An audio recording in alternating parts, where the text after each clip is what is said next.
the moral, the ethical, the intellectual, the astral, the cosmic, the celestial, house not made with hands. The alchemical axiom or principle of vitriol. Visita interiora terrae, rectificando inveniis occultum lapidum. Visit the interior of the earth, and rectifying therein, you will find the hidden stone. You know, if you don't transmute yourself first, you will transmute nothing. The axiom of fixing the volatile and volatilizing the fixed. Being able to weave hermetic principles into our social fabric. Filling in the fractal spaces till we get to the most rarefied abstract plane of the celestial realm. You know, that's alchemy, that's understanding nature. Question everything. Symbols are far beyond words, right? Symbols are the touch point where the mind enters into the sublime, incomprehensible, translinguistic depths of a direct connection with the ultimate that I would refer to as the divine. There is truth in the Western esoteric traditions. It has been contributed to and refined and evolved over the course of millennia by what we can conceive universally to be the greatest minds to ever exist. Hello, and welcome to another episode of the Philosophical Minds podcast, an exploration of all things philosophical, alchemical, and esoteric. From the psycho-spiritual to the material-chemical nature of the all, join me and my guests as we inquire into the liminality of mind and matter and tend to the fertile soils of awareness and perception while facilitating an expanded consciousness from the individual to the collective. Thank you all, and let's get into it.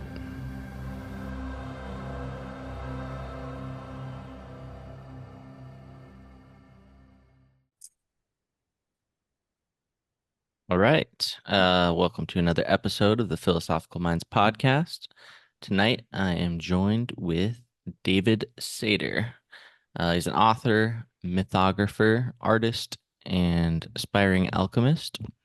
And I believe you had mentioned that you apprenticed with Robert Bartlett. Is that right?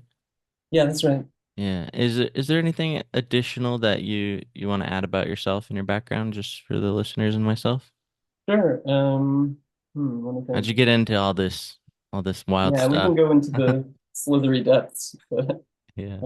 yeah, that apprenticeship with Robert was just like a month or something like that in total. But it was like filming processes of him working using like an old 16mm Bolex camera. And Oh, there's like yeah, a whole a suite of film film. project, wasn't Yeah. it? Yeah. Yeah, that's right. Yeah, that's I don't know what I should tell you. Yeah.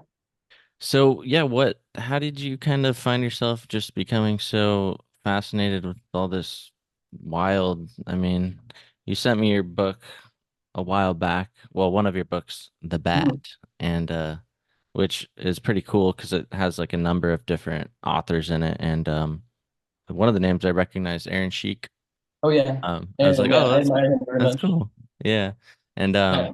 so this one, is this like something that you do multiple batches of these books that you put out that have different authors? Is that like a frequent type thing for you? So this one was, I was hoping to do a whole series of them, and I have like sort of a press called polycephalous, which means many-headed. But I really made that after this whole kind of mystical experience that we were talking about briefly off before, which for me, like the bat is like a very central symbol. It's kind of my familiar. It was actually the first word I ever read, I know, because I was having trouble learning how to read. And so my father was there and he was, you know, pushing the boulder along. But I have a joke about this, which is that, you know, I couldn't quite figure out the distance. Like you can sound out one letter, but how does it join with a word? Which I think is a kind of metaphysical image. Like how does the person join with the environment or the air? There's something about boundary in the basic act of breathing. But I got the word bat, and then I thought it was enough, and like wanted to take a break. And he pushed me to keep going. The next word I read was man, and then which I'm not sure if it was Batman or if they were just nearby. But therein lies the whole of the trouble. Is my joke. I could have just stayed as bat. That's funny that you had trouble reading and now Yeah. you're authoring books. How many books do you got at this point? Here I have like a slew of them. So I'm at my mother's house right now in California because there was a funeral recently. My grandfather died, so she has some things. This one was the larger book, which is my first big project, which I'll tell you about, called Home or the Breathing Stone. And that one is like an alchemical novel set at an old inn I used to live at in upstate New York. Actually, I think you sent me that one as well. Maybe when I first sent that, you might have that one. Yeah, I need to Yeah, dig that out somewhere. I yeah. don't know where I And then ended up putting. what else? Yeah, I have this, which is the most recent book, which actually I'm going to be presenting these in Prague in like a week or something, which is gonna be pretty cool. Oh wow, that's This literary festival. But this one is like a book of collected essays and poems and things in the background. And then also I have like the hum book was my first kind of real attempt like, to make an opus basically.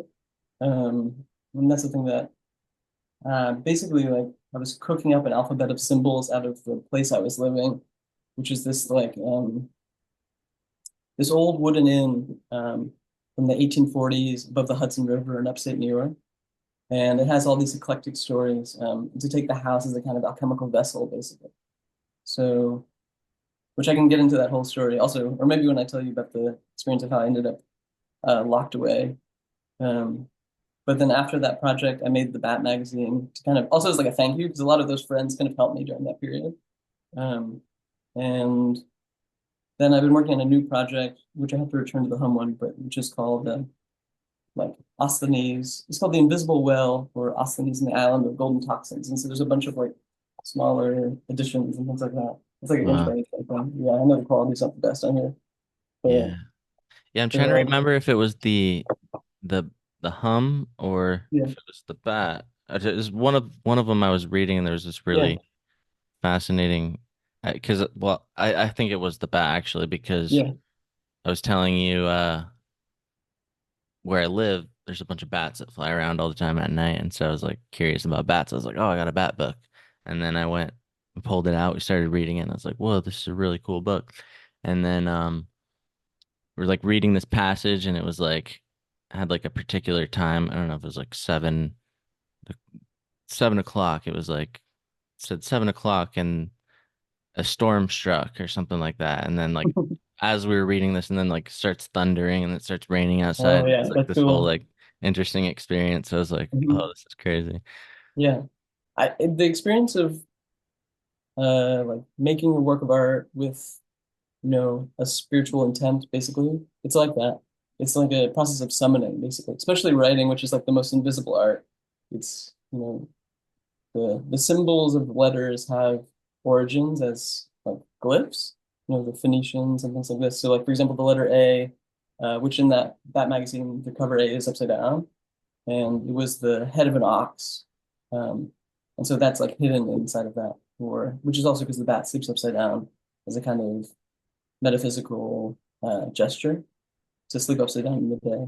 Yeah. But yeah, I don't know. There's something I can really feel on that. But to take like the alembic of the page or the MilkSea, which is the image for the humbug, and like as you slowly like bring the philosophical fire of your attention to it, like continuously returning to it and cooking it like a cauldron or something, then it really I don't know, it grows in the space where a myth grows, and so it can really like come true and things like that. Yeah. Do Yeah. you read or speak multiple languages or My languages are not the best, to be honest, but I have some Spanish because I spend like a third of the year in Mexico, and a little ancient Greek, but we're working on that. oh yeah, I was Yeah. noticing there's some the Greek trickled throughout your Yeah. books and stuff.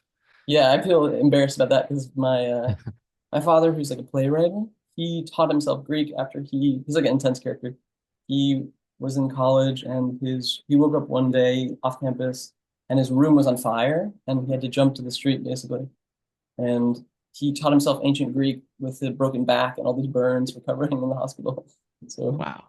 Holy it's shit. like, yeah, So the hum or the breathing yeah, stone, this yeah, was basically like inspired by this time. I guess you were like 24 and you had some kind of mystical experience or something. Maybe you could yeah, yeah. I can talk elaborate on. about that. Yeah. So yeah, where to begin? So after university, I went to Bard College in upstate New York, not too far from there, and stayed extra time. And then I moved to this inn and also began studying with this old philosopher, Charles Stein, who's a poet, and he got me first thinking about alchemy. He's a cool character. He's now, I think he just turned 80. Um, and there's a kind of school of poets in that area, and which is sort of related to these guys like Robert Duncan and Charles Olson, these big figures in American poetry. But Chuck and then Robert Kelly, they think of writing these kind of older poets as an alchemical process. And so then I started going deeper with that, and I was growing this myth, which the book is, set in the house, and then out of the book, the mystical experience happened actually, which is like, okay, like I'll tell you the understructure. So we'll begin like entering the grottos of the mythologic, but there's a myth in India, which is an Indian alchemical myth, which I didn't actually, no one I've seen has written specifically that it's alchemical, but it became apparent. And the myth is this: Samudra Manthan, the churning of the MilkSea. So the story is that one day there was a manic sage walking through the forest, Durvasa, and his name, it means like the difficulty of character, kind of like someone difficult to live with. And he was in this exalted state, the dew uh, passing by him, the beautiful airs. And as he was walking, he came upon an elephant who was being ridden by Indra, who's like the great storm god in India, kind of like a Zeus character, who has, it said, 1,000 eyes all over his body. Um, and the legend behind that is that Indra, who has a kind of foolishness to him, although he slays this dragon. I was thinking you were talking about dragons. He slays this dragon of drought famously in the Rig Veda called Ritra, and he like kills the dragon, and all the waters come out of the mountain. It's like cows, they say, with a thunderbolt, with a Vajra. The story is that Indra wanted to sleep with the Buddha's wife. He became covetous of her, Gautama. And so one day when the Buddha went out to meditate, he assumed his form uh, and seduced his wife.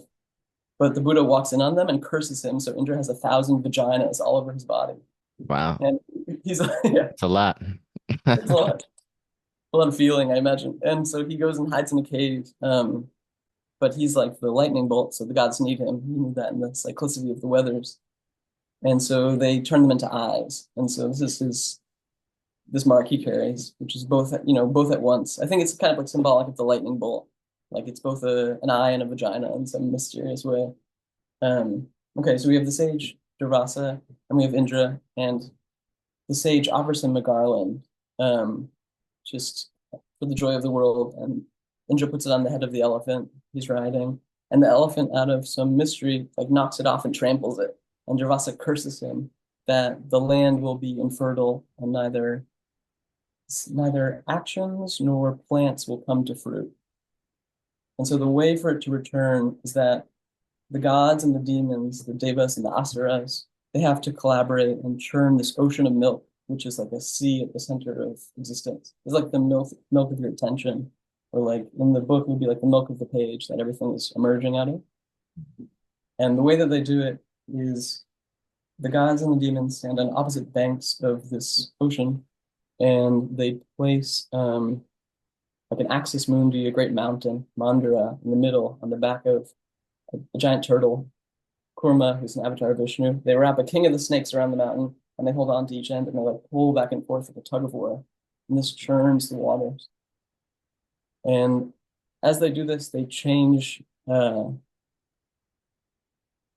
mountain catches fire, and like the resins of the trees, and even the birds and the crustaceans beneath it are ground down, and they become part of the substance of the water and change it to milk.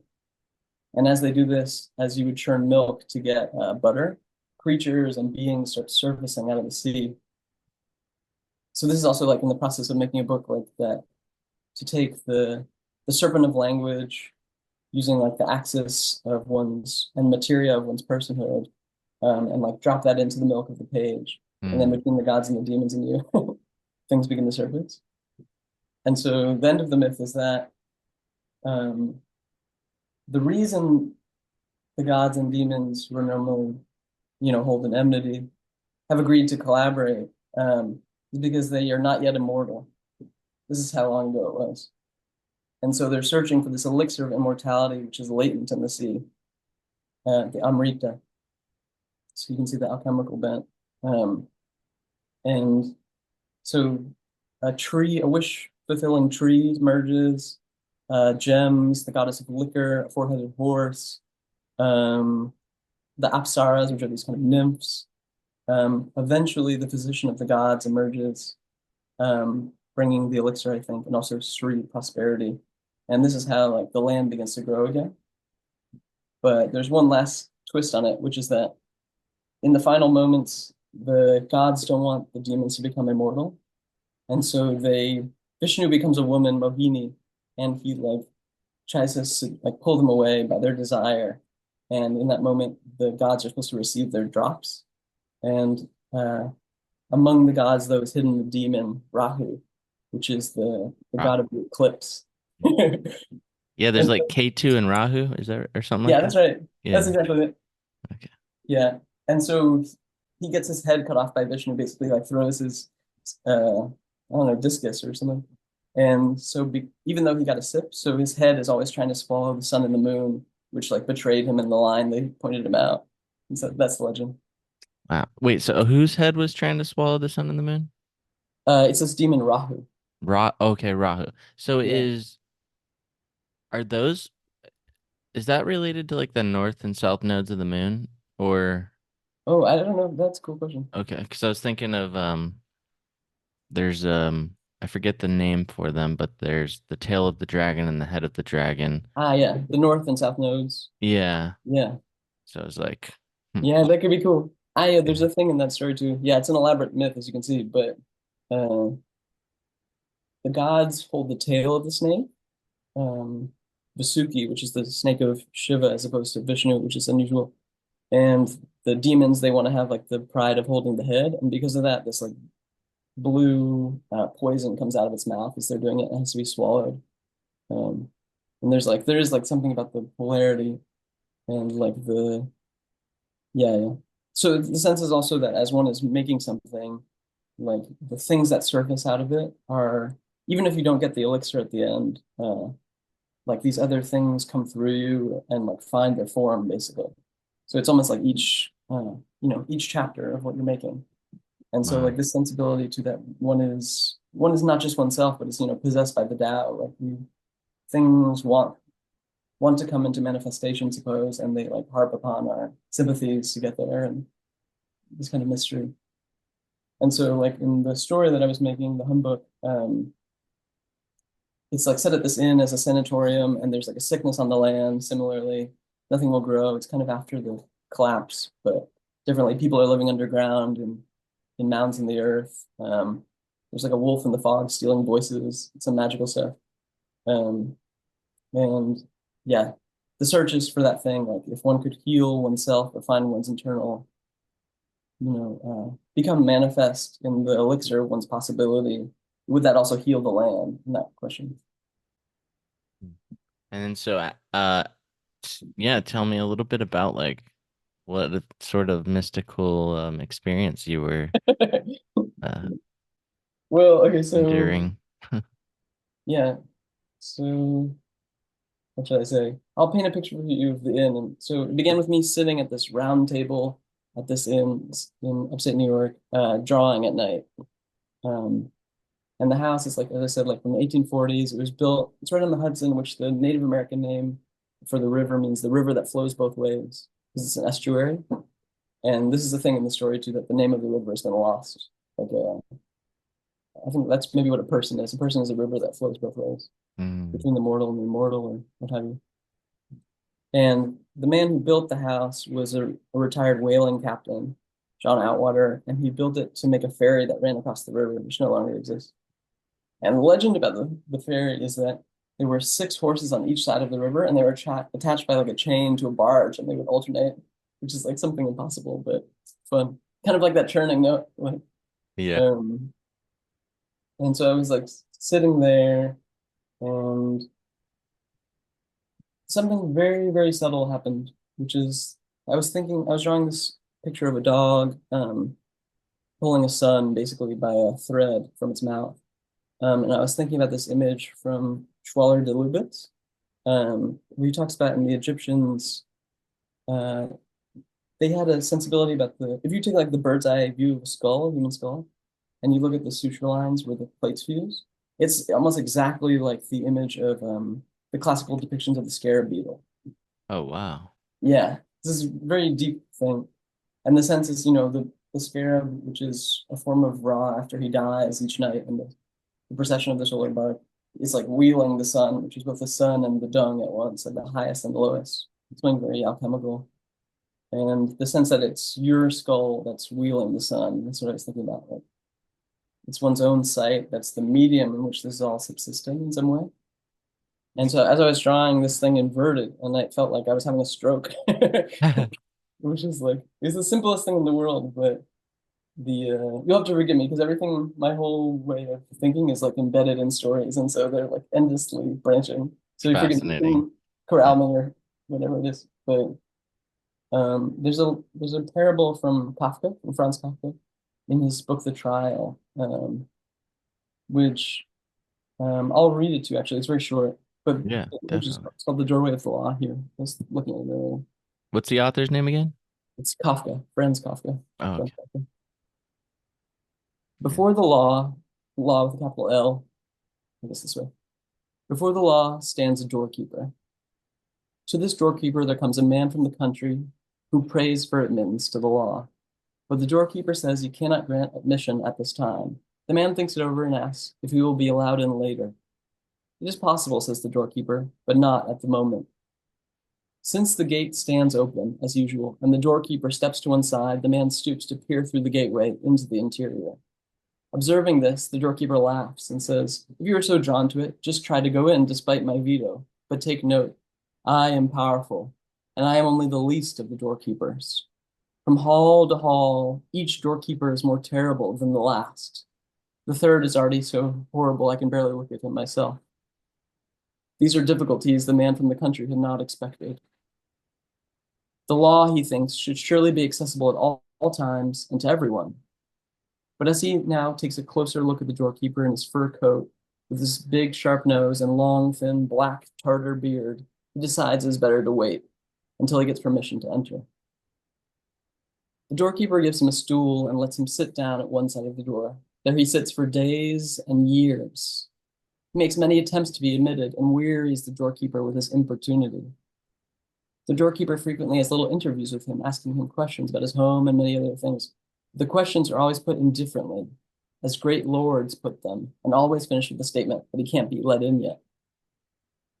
The man who has furnished himself with many things for his journey sacrifices all he has, however valuable, to bribe the doorkeeper. But the doorkeeper accepts everything, always with the remark, I'm only taking this to keep you from thinking you have omitted anything. 2 more paragraphs. During these many years, the man fixes his attention almost continuously on the doorkeeper. He forgets the other doorkeepers, and this first one seems to him the sole obstacle preventing access to the law.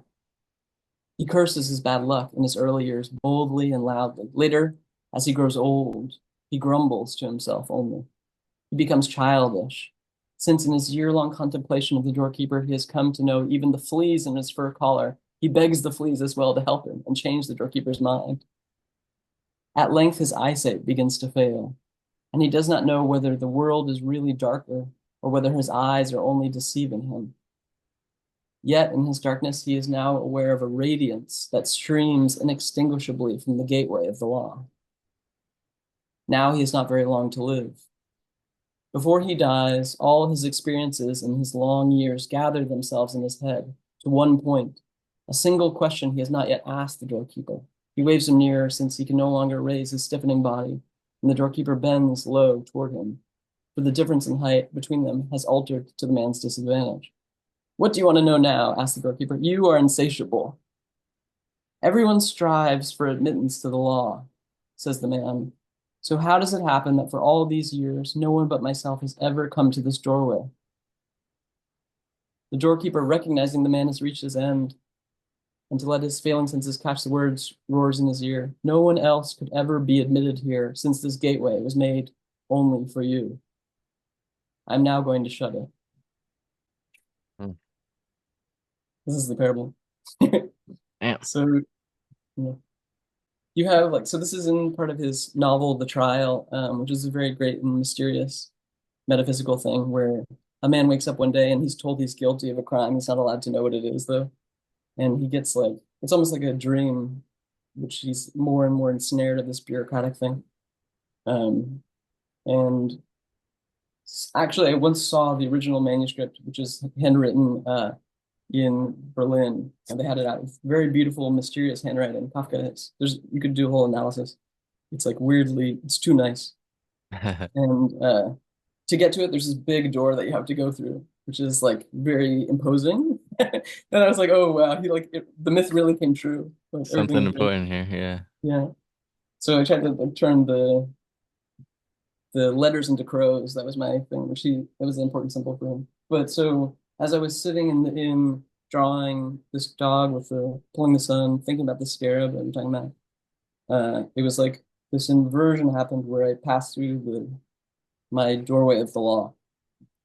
Like it's as if like one is always on the edge of being alive, but that thing that's just on the other side, that's like there's a mystery. Like what is that thing, the law? Is it the terms of the universe where the things are set, or it's the place, we think we're like orphaned here, and that the world, we have to perform ourselves to the world basically, but that it's indifferent to us, and that like the very edge between yourself and the capaciousness of space, or however one would describe it, like the tide of things, that those things are completely separate. But in that moment, it seemed like I like re-entered that thing, which is I think accessible at any time in a way, but it's almost like a continuous moment of entering. Like that's image of the doorkeepers, where like in Tibetan Buddhism they speak of guardians, and the guardians are like these fierce, fiery figures, very intimidating, but actually they're secretly on your side. And like they might just like let you walk right by them. They won't necessarily stop you, but they test your conviction. Like, oh yeah, you really think that? Like, oh yeah, are you willing to risk the whole nugget of your existence? And so it was something like this. So I thought I was having a stroke basically, and then this crazy thing happened where like the alchemical phases, they started like very potently occurring, and it almost like a joke. Like the world was like winking at me because it's like, oh yeah, this is what you want. Cosmic giggle. Yeah, exactly. The cosmic giggle. And so I had like a night, and then you do like spagyrics and things, right? Mm, Or I wouldn't. somewhat.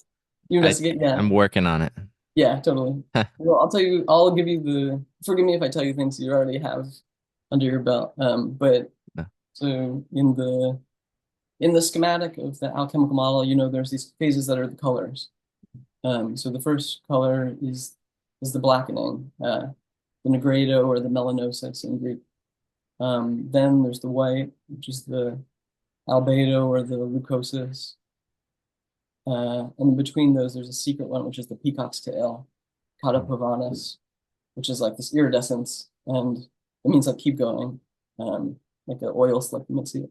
And then there's the yellow phase, classically, which is some people leave it out. The Citronine or something? Yeah, or citronitis. That's right. Yeah, some citrus in there. Which nicely, learned. I don't do that much with. I'm not as focused on making medicines or something like that, just to internalize everything. But yeah, when you make oil of gold, there's a step where you use a little lemon juice, which I thought is good. Ah, okay. Something comical, which I think it gets rid of the nitric acid, the remaining nitric acid. But then finally you have the reddening, or this purple phase, which is the first one is like the night, the second one is like the morning, the rising day, the third one, which is the proper yellow, is like whatever it is, the manifest sun, or like the noonday sun maybe. And then the red is like perhaps like the setting sun, like between the realms, but it's the consummate stone, which is the rubedo or the iosis, which nicely, iosis, like the word pharmacon, it means both a poison and a medicine at once.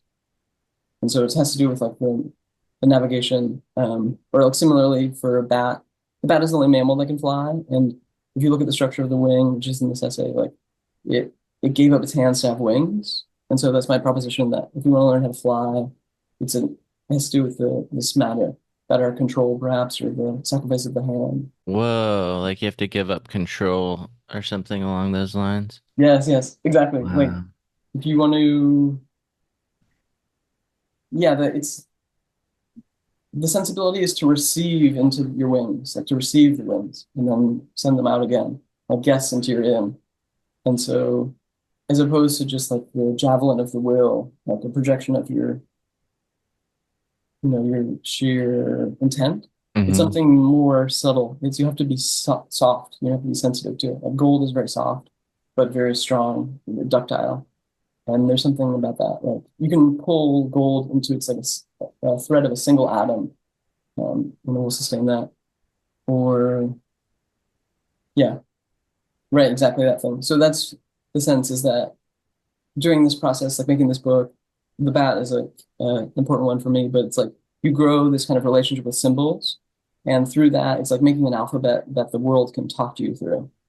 And in learning their particulars, they have things to show you, basically. It's like a dialogue with that deeper subsistent, the fabric of things.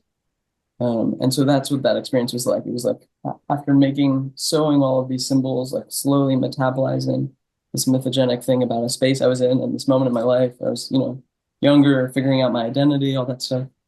Uh, it was as if it was like flashing to me. It was this kind of profound experience of homecoming in a kind of comical but beautiful way. Um, like, do you know the story about Odysseus when he's trying to get home all the time? Not good enough. No, please Uh, elaborate.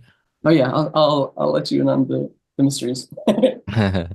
Um, yeah, that's a very important one for me. So the building I grew up I grew up in New York City till I was 12 and in California. And that building is very interesting. It's this Gothic building, uh, which has all these images of Poseidon all over, who's the Greek god of the sea.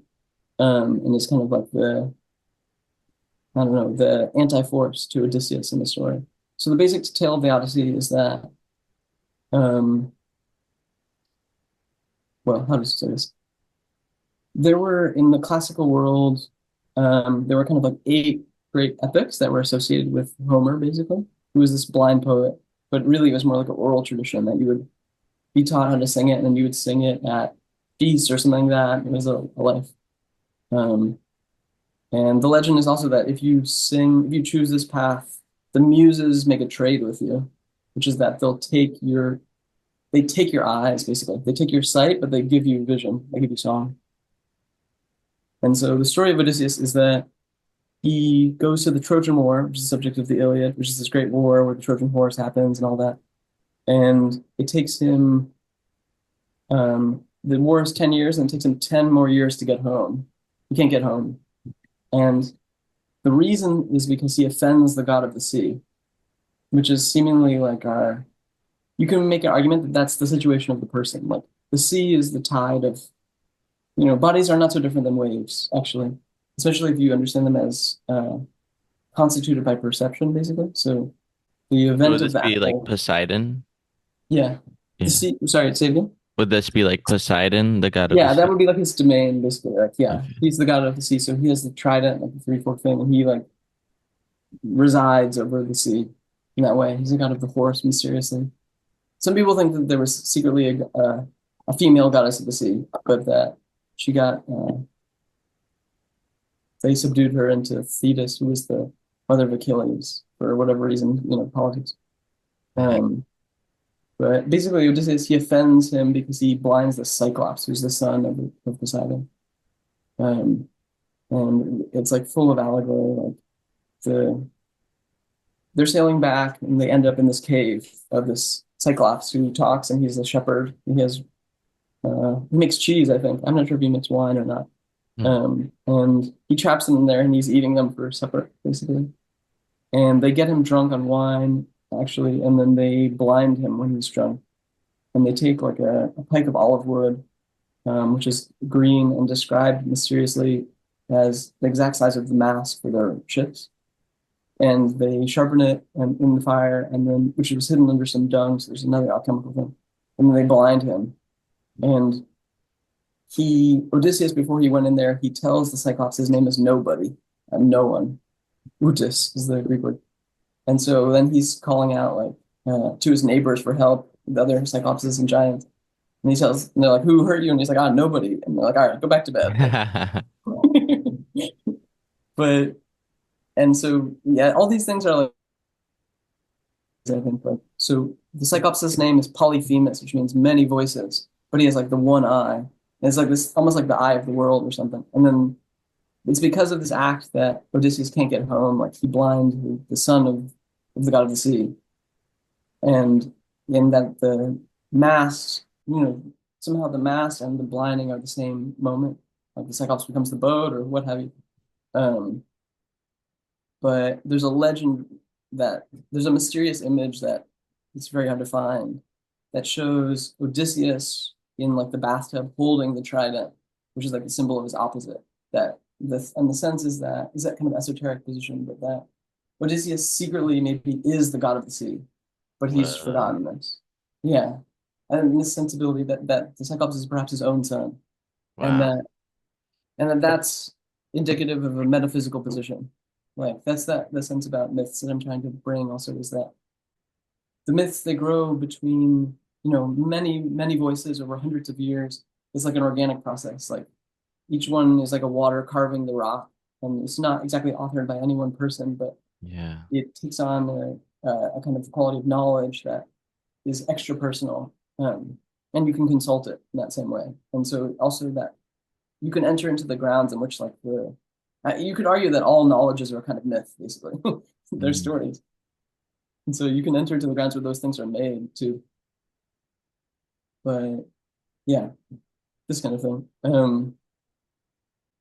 Making me think a lot of thoughts right now. Yeah, yeah. What do you think? I'm just wondering, like, I wonder what are some very living myths that you Very moving. find Yeah, are traceable from the past and moving into the future currently that yeah. we're experiencing that we can kind of look at Hmm. and pinpoint their trajectory and like where they came from and how they're kind of Like how they're evolving still. yeah. Yeah, that's cool. That's a good thought. I have to think about that, really. Yeah. There was a thing I was thinking about this when we were talking before we started recording that about the flooding that's going on. Yeah. And the sense is like that there's this philosopher I saw, there's a video of him speaking, Peter Sloterdijk, who's I think he's a little bit conservative, but he used to have a TV show in Germany, philosophy TV show. And he has this whole project about bubbles and foams and things like that. And Nice. it's a great trilogy. But he talks about this idea that with the Greek gods, this main pantheon, Zeus, Poseidon, Hera, Hades, Hermes, Apollo, um, Artemis, Aphrodite, these guys. Before them, there were these older generation, which were the Titans, and they were like Prometheus is one of those, and they're like more chaotic forces, deeper, bigger, and they get in a way suppressed under the ground. Um, and Sloterdijk, he makes this argument that it's as if that in the last century, our harnessing of natural resources is like releasing those titans. Like, Mm. and I think it's a very cool idea. Like this older chaotic force that's coming with it, these more intense elemental things that like through fossil fuels and through electricity and whatever locomotion and flight and the material relationships, we're like releasing these older identities that are surfacing and they have there may be a difference of scale between us. We might be overwhelmed, but yeah. Yeah, I was just been thinking recently a lot about like all the eclipses and this idea of the nodes that we're talking about, like the head and the tail of the dragon, Mhm. and these beginnings and endings of cycles, and the forces of creation and destruction, and I don't know, like the dragon symbolism. It's like just been like permeating Oh yeah, my that's life cool. lately. Like it's just been like popping up everywhere. Like it's like inescapable. Oh Um, yeah. Yeah, and the dragon is a very, I mean, they are here. They, yeah, even if they're not physical, they obviously have some sort of identity in the imaginal. ab- Everyone knows them. absolutely. Yeah. Yeah.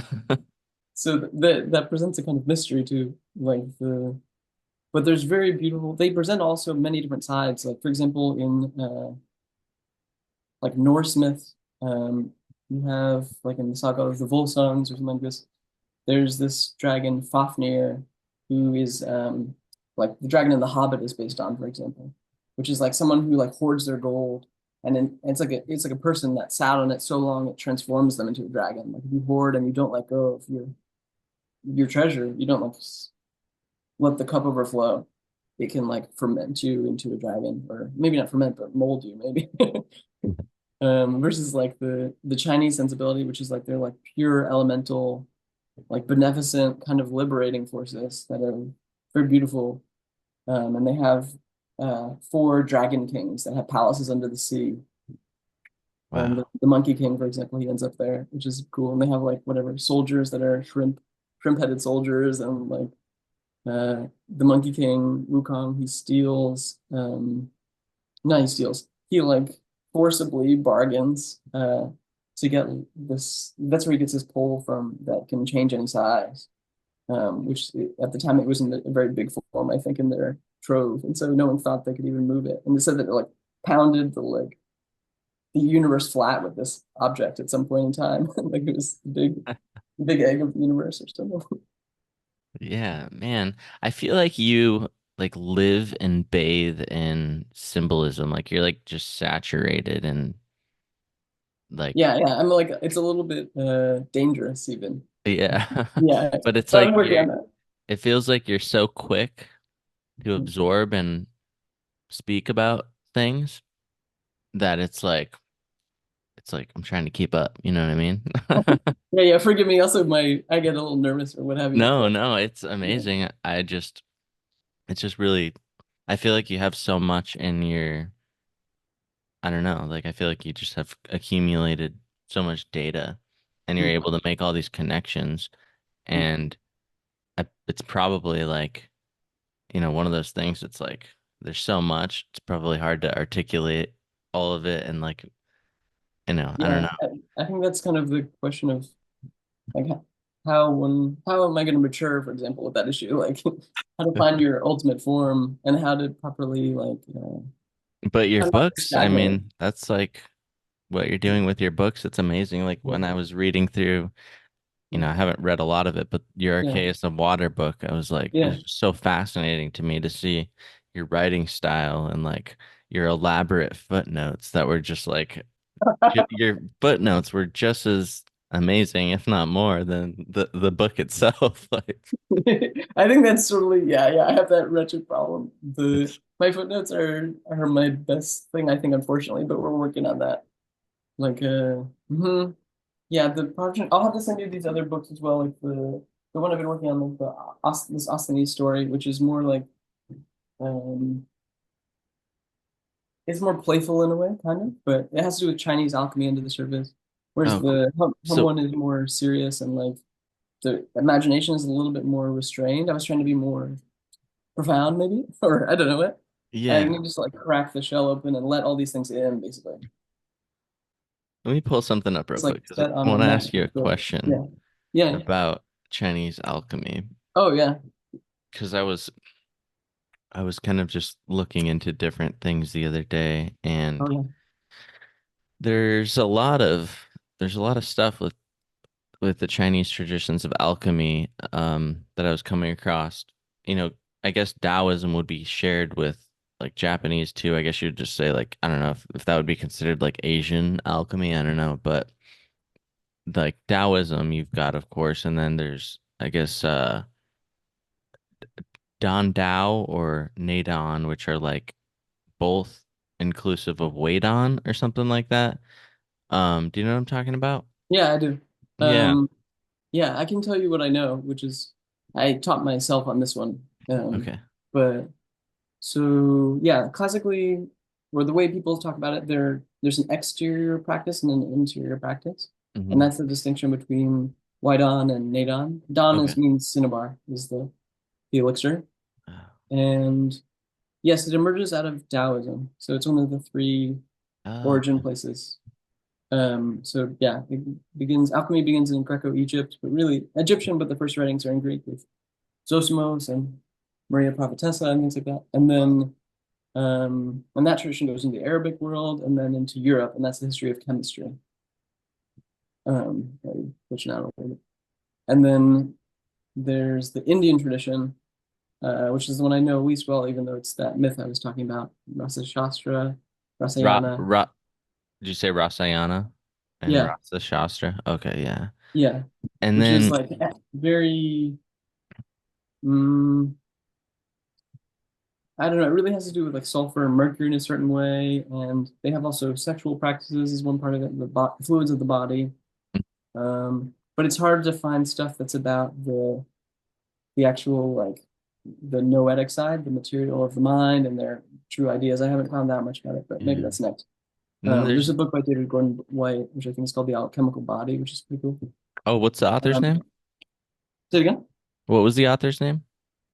David Gordon White, I think. He's a famous David scholar Gordon of Wright. I've heard of Indian that. I've stuff. heard of his name. Yeah, And yeah. then there's like Siddha medicine and Vata Vidya and Loha Vidya.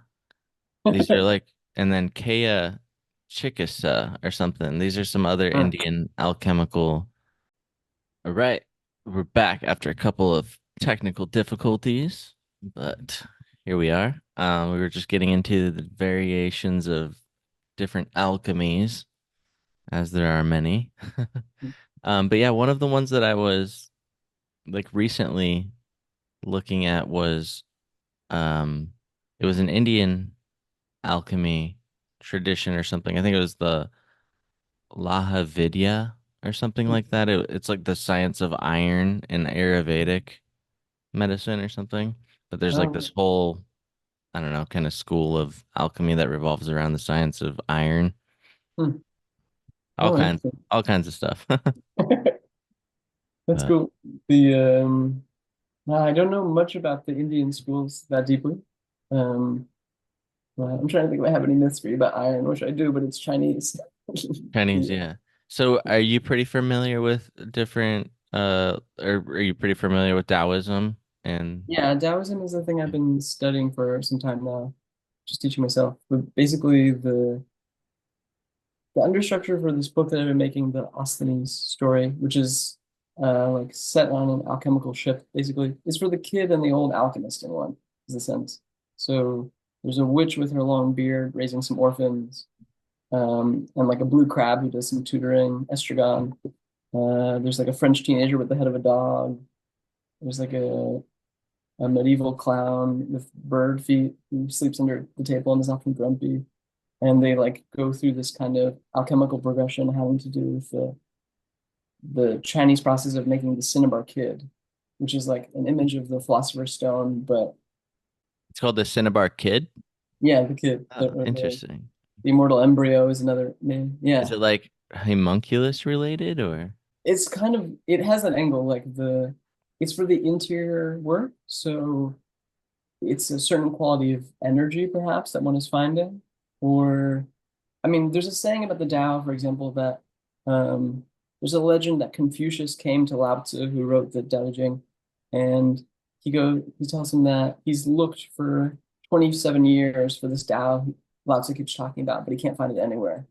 And Lao Tzu says, unless you make the Tao your own, it cannot take up residence in you. Mhm. And so there's the sensibility that like one has to remake the system. That's my interpretation at least. Like, you have to make instead of just following the classical, you have to invent it again, kind of.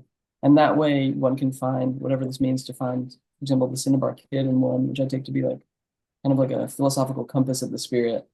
Um, like the is an orientation that there's a sensibility that the Philosopher's Stone, there's one version that it's a physical substance, which is transmutative, morphogenic, like it's a key to transformation. It's the access point to all forms, perhaps. And it cures the metals of their ailments, which is, they believed since the time of Aristotle that the metals were evolving into each other in a hierarchy in the earth. So basically, like there's these four elemental vapors: the hot, the cold, the dry, the wet. And that these in condensations in a kind of sulfur and mercury like I don't know what accretion, the metals were slowly, eventually all going to become gold, is one thought. And so when you extracted it in mining, you're like stopping that process. But the alchemists believe that the gold was perfect in some sense. And the sense is that as you do this, you're evolving along with it if you extract it and take that scavenous root, the perilous path. The sense is that gold was perfect, but it was exhausted, the dead king. And so you had to put new life into the gold that it can evolve one more step and become this red crystal, this Rhenish salt of gold. Well, the secret for that, one method, there's a dry way and a wet way, classically. But essentially, you have to find a metal which is undying, which maybe I won't say in this context, but I'll tell you. But and put that something, because the idea was that in their death, at least in the kind of symbolic aspect, things return to their sphere. So the sun is like gold, the moon, silver, Venus, copper, and so on. But that the earth has its own metal, which is hidden. And because it resides here, it can't die. It cannot die. Ooh. And so when it dies, it just regenerates. And so the sense was that you put this spirit into the gold and it will go one more phase. But there's another sense about the stone, which is that it's a position towards the materia of one's own attention, like the thing that's constituting your whole experience is in some sense, this is like non-dualism, Advaita Vedanta, like the seer and the thing seen are tied. In a kind of crude framing, like the color of this thing, it's believed that the white light contains all of the wavelengths, but that the color something appears as is the wavelength that it can't metabolize. It can't just like absorb. It sends it back out of itself.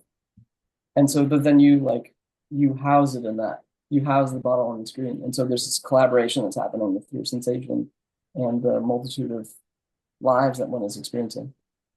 And so, but that if one could find the key to that thing, you would in a way have a transmutative key.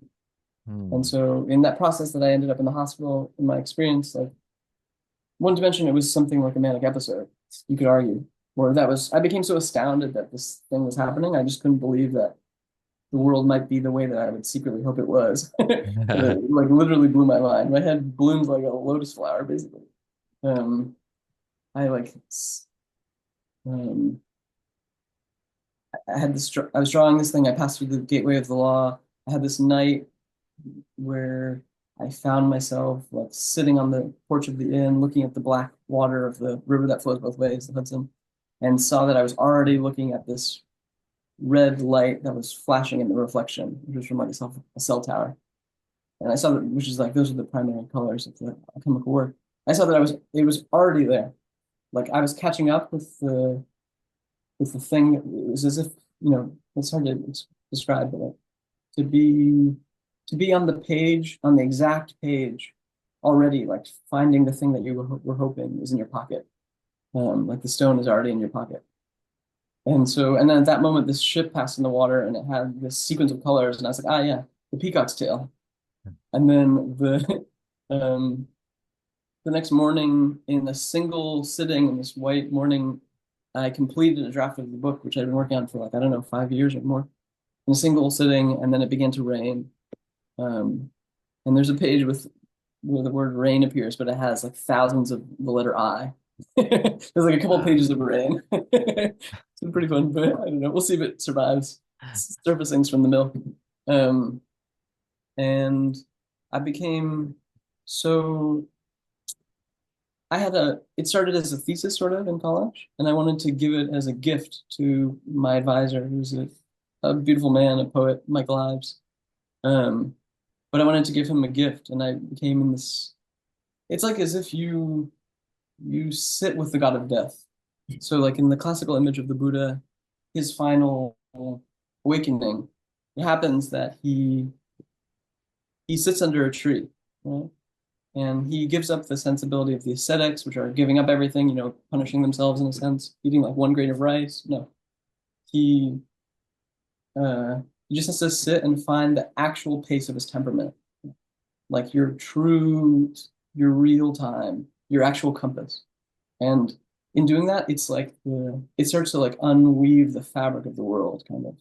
And the final test is that the god of death and desire, as one figure, Kamamara, she comes to him, he comes to her, what have you, and is like, if you don't bend away from yourself, all of these horrible things are going to happen. The things you most fear, your family are going to die in an accident. Your body is going to get worms. Your money is going to turn into dirt. Like this thing that if you don't bend away from the natural thread of one's genuine pace, of your real impulse, you don't perform yourself to this, these things will happen. And he just keeps sitting. And it dissolves like rain. And he sees that it was him looking at himself. And then this great king of the snakes, Mukalinda, comes up out of the ground, another dragon figure, and like wraps him up. And this rainstorm comes and it passes over like 7 days. And so there's this beautiful sense of like the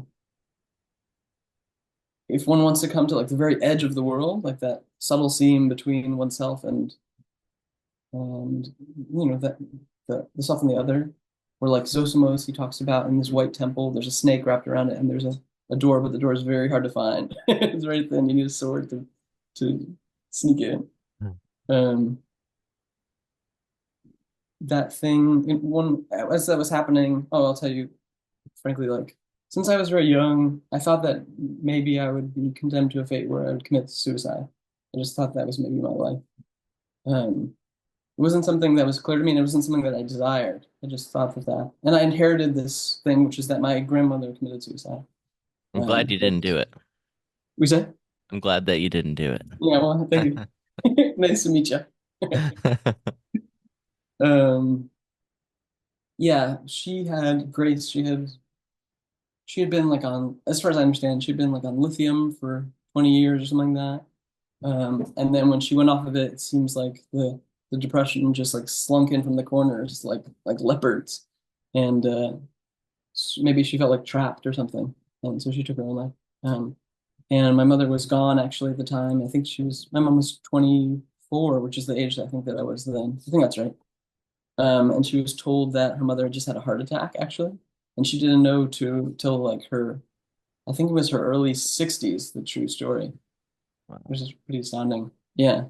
But both my parents they practice a kind of Japanese Buddhism. That's how they met, which has to do with like the Lotus Sutra and this Japanese monk Nichiren. And she has a good like life force. So I was very impressed. Like she told me not that long after she learned, and like she wasn't rocked by it. And I thought it would really mess her up, but you know.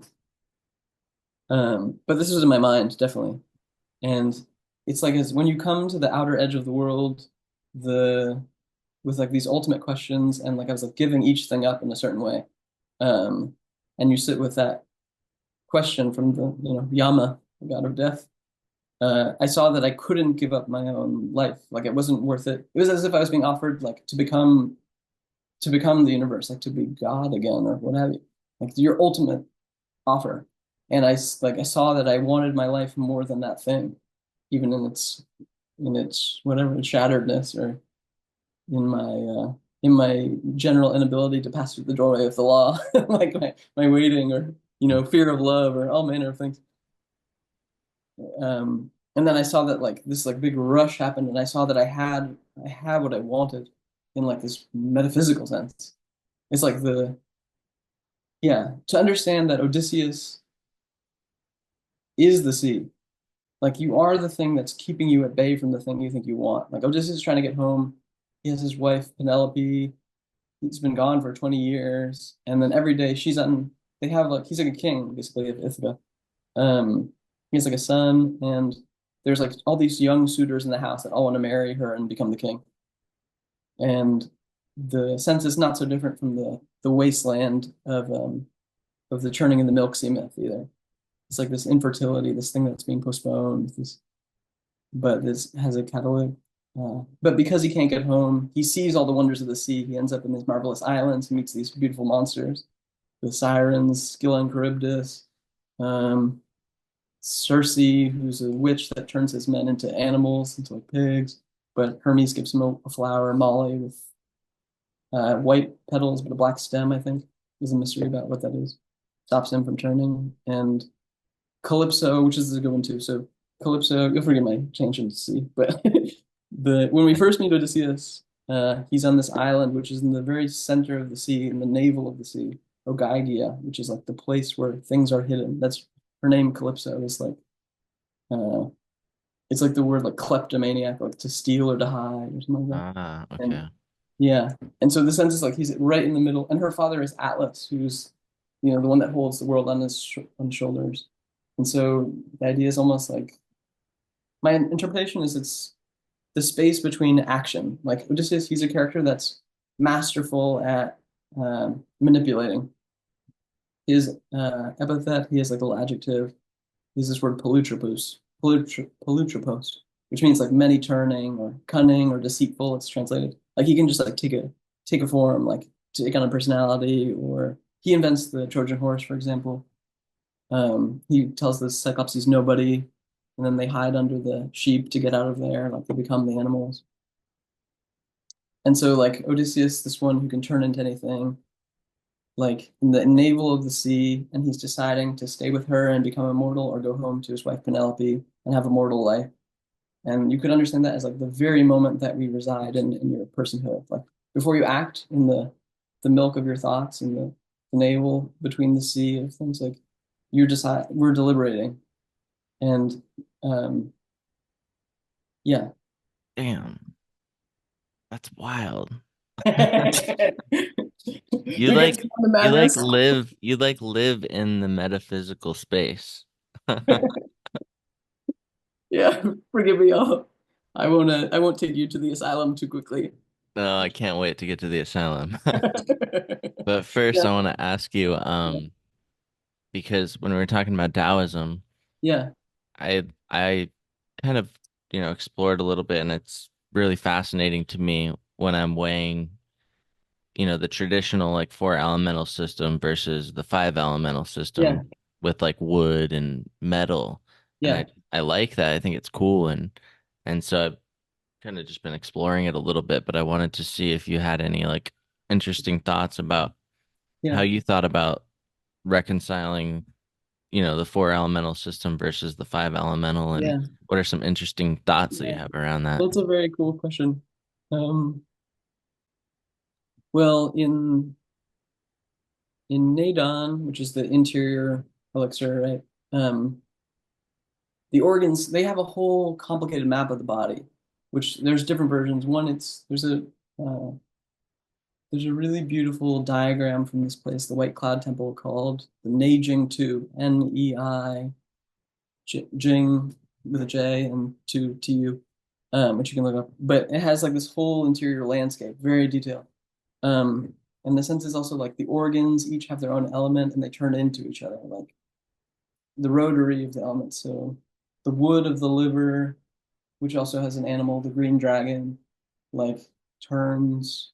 I don't exactly understand the cycle, but I'll tell you the animal. So the lungs are the white tiger, which is metal, but the way it was explained to me is it's kind of like ice, like an iceberg. It can cut through anything. In that sense of like carving a landscape. So you have the white tiger of the lungs, you have the green dragon of the liver, you have like the red firebird of the heart, basically. You have the weird one. There's the kidneys. They have kind of like two fundamental. The fire and water system is the kidneys represent like all the water in the body. It's this two-headed dark deer because the two kidneys, and the sense There's is that it's like a dark thread that leads into the ground, whereas the fire kind of leads up and is like, so there's an alchemical recipe which tells you that you've to find the three-legged crow hidden in the sun and the jade hair in the what is it? It's in like the water of the kidneys, basically. So, and they're inverse. So they say that in the sun itself, there's a feminine crow, three-legged crow, and on the feminine moon, there's a masculine hare. And you have to like collect those two and put them in your cauldron, which is the belly oven, and cook the elixir. And so the sense is like that these things, yeah. Like so, yeah. Or Oh, sorry, is there something with the spleen too? yeah, the spleen, I think I can't remember. Yeah, the spleen is the yellow phoenix, I believe. Ah, okay. Yeah, the spleen's the phoenix. I'm trying to remember if I remember any other animals. Yeah, pretty fun. But that's, I think, the thing. Like, I mean, I'm controversial in this regard. Like, I don't really believe that the systems need to be followed that rigorously. They were invented. Like, they're myths. That's the sense of the mythic. Like, I, it's as if the organ imagined itself as a dragon. I would argue, or so to remake it yourself, to allow the Tao to take up residence in you, you have to like interpret it and like whatever that means, like make up your own story about it, and then in that space, it can actually talk to you, like the same sensibility we were talking about how myths form by recursive vision, like by the water flowing over the stone, carving the rock, or you have this image in the Renaissance of Michelangelo's slaves. He like made these stone statues that they're famous. Like it looks like a person. It looks like he's like freeing them out of the rock. Is what they said. Like he just like took away the rock to reveal the figure. Um, and that's kind of my ethos too. Like Well, yeah, earlier you were talking about like sewing symbols, like yeah. sewing all of these symbols, and like was this some sort of intuition that you had, or how did you conceive of this process? Was it from like reading and then kind of just like working with some sort of concept of sewing your own symbols, or how did you experience that? Well, I was studying alchemical literature, and before that, I had been studying these myths. Like for example, that MilkSea myth, which is like it's very clearly alchemical. But I studied it before I knew anything about alchemy. I became interested in it. In fact, and so it's like I came around to understand. Then I started studying alchemical stuff like Carl Jung, and then actually Aaron Cheek has a very good compendium called Alchemical Traditions, which talks about different cultures.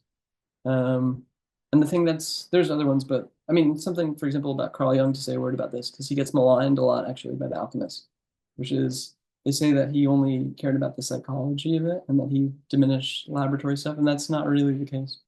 Or he did something very I think we're indebted to him actually, because well, first of all, he had an amazing alchemical library. He had like all the real books. You can see it online, and it's like really incredible. Like you could bankrupt yourself 3 times over nowadays. Um, and like he was truly like had an alchemical mind. He made this very strange, interesting like stone carving, which there's a video about it where he like it kind of has to do with the homunculus and like Zosmos that you can see in like wherever it is, like Zurich.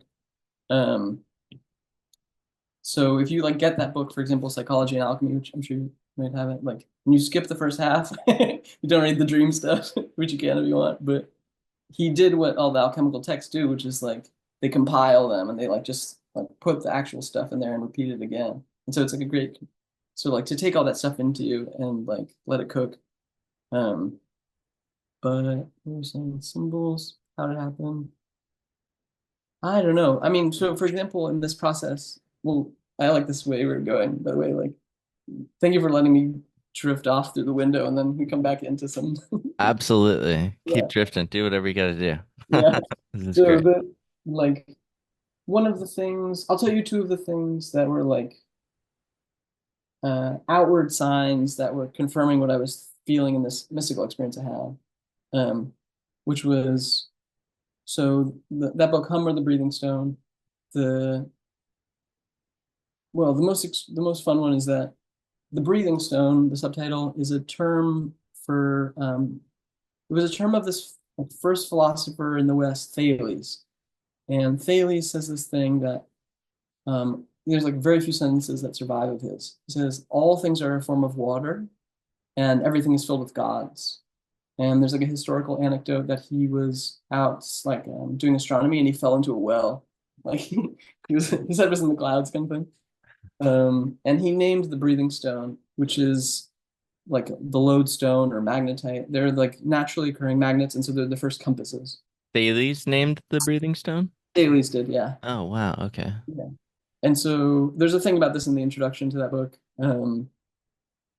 And when I was in the psych ward, basically after that experience, I tried to give a kind of gift to this old teacher of mine, Michael, and he saw that I was becoming more manic. And so we went for a walk in this nearby town, Rhinebeck, like while there's a farmer's market happening. And I was trying to explain to him, I was trying to like give him my vision, but I was on one. And because I was trying to say that, you know, the sense of the microcosm is that the whole, the as above, so below, that the whole picture of the cosmos is in a sense happening at every second in the below. Like in the most basic things, they carry divine possibilities. You can take, and the alchemical sense is that you could take literally any object and use it as like a Bible. You could interpret it and like using whatever your system of colors that they have, or if you know how to interpret the letters, you can go into the symbols and you can, or this kind of gesture. And so I was trying to show him this. Like for example, his wife, he'll forgive me if somehow he hears this. His wife's name is Mary Caponegro, which is a fiction writer and a very good teacher.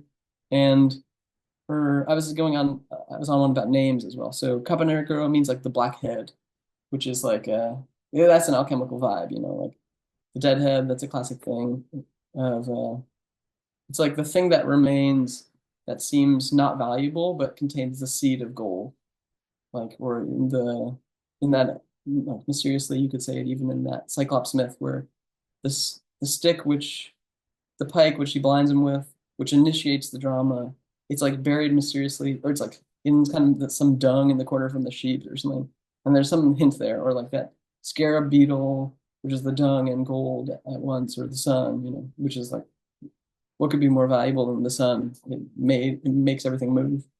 Um, and so that kind of thing. And he was like, "Oh, okay, yeah, you're manic. I'm gonna take you to the hospital."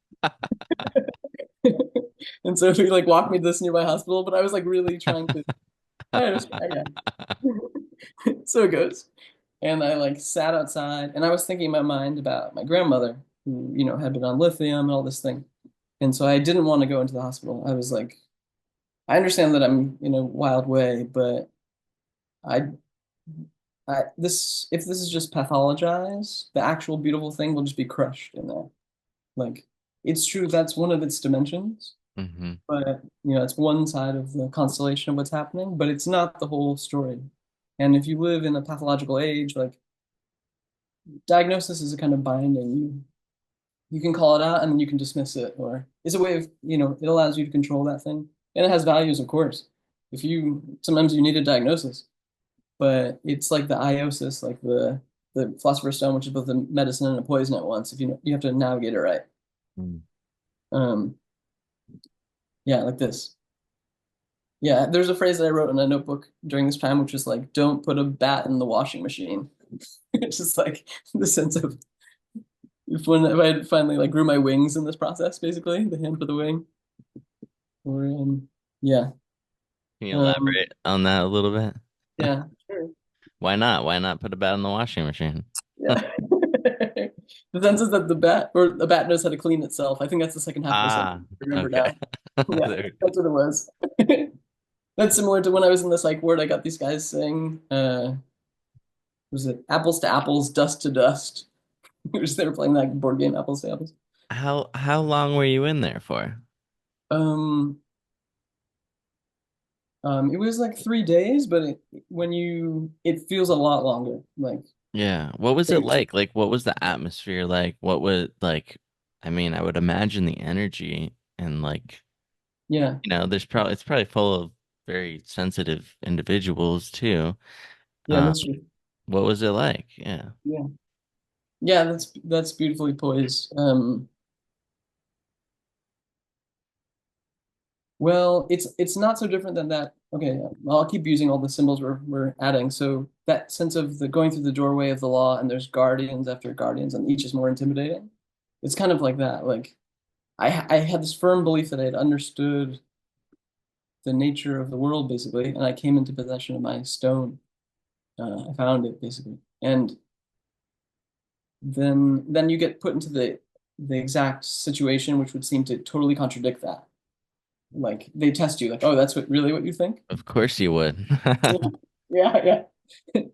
And so, um, like, when you go into a psych ward, they take your shoelaces, for example, because they don't want you to hang yourself with them. They like, uh, they make it very cold so that you're less active. Because I had to share a room with someone. Like people are less active the night, and they have like weighted blankets, like keeps you in your bed. You have like a little styrofoam cup. Do they give you blankets that actually keep you warm, or are you still cold? I'm not totally sure. I Because I think feel I, like that'd be messed up if they didn't. yeah. I think I was good enough, but I hear you. Yeah, Okay. definitely. And there are some bad situations for sure. Like the institution of I felt lucky actually. Like I didn't Okay. have a terrible experience. It was complicated, but it Yeah. wasn't I wasn't abused or something like that. And that Ha does happen. have you ever seen the movie Good Burger? No, I haven't. Okay. So that means, yeah. It's some like Nickelodeon movie or something, Yeah. but it has some scenes like where they're in a psych ward and it's a comedy though. It's like Yeah. really funny. It's very So funny in there also. it Yeah, I just said every that like time it pops up in there's my head. yes, yes, yes. There's a kind of absurdity. Like everyone is so much themselves and they're in the situation that like it's very funny.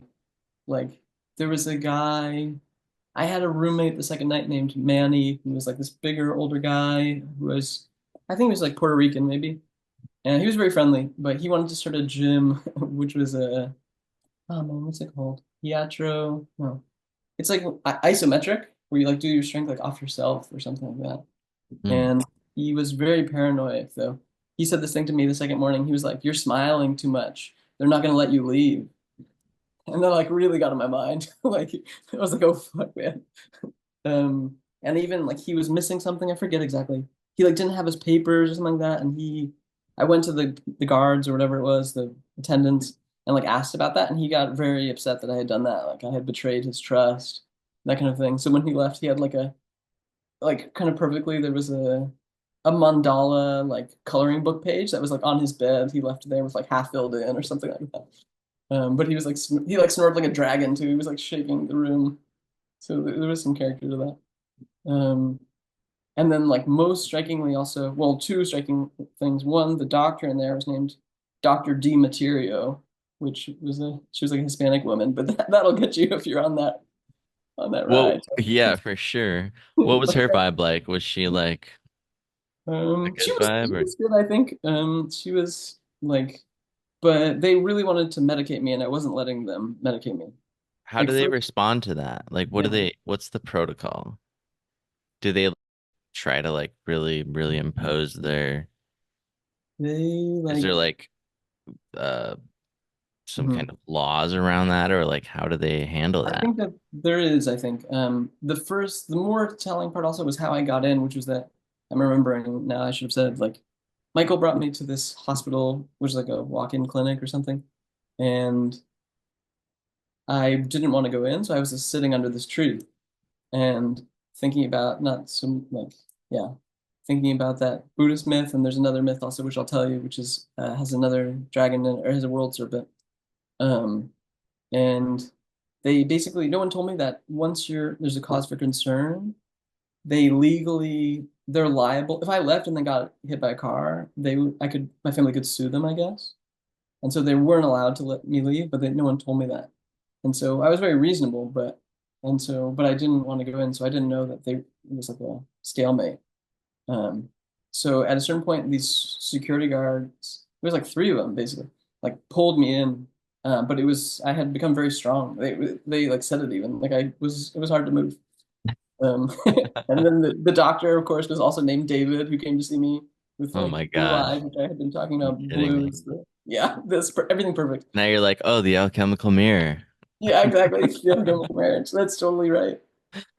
And then they like tried to take my blood, but they failed to do it. And I was like, yeah, you can't take a vampire's blood without permission. Like, and there was like a police officer in the room. Also, he somehow was in there. I was kept talking to him like, I don't know. I told him I was afraid that maybe he would shoot me, and he said he didn't have a gun, and that I was like, you should go home and rest. That's what my message was, Oh my basically. gosh. That we Did he should get agitated when you said that?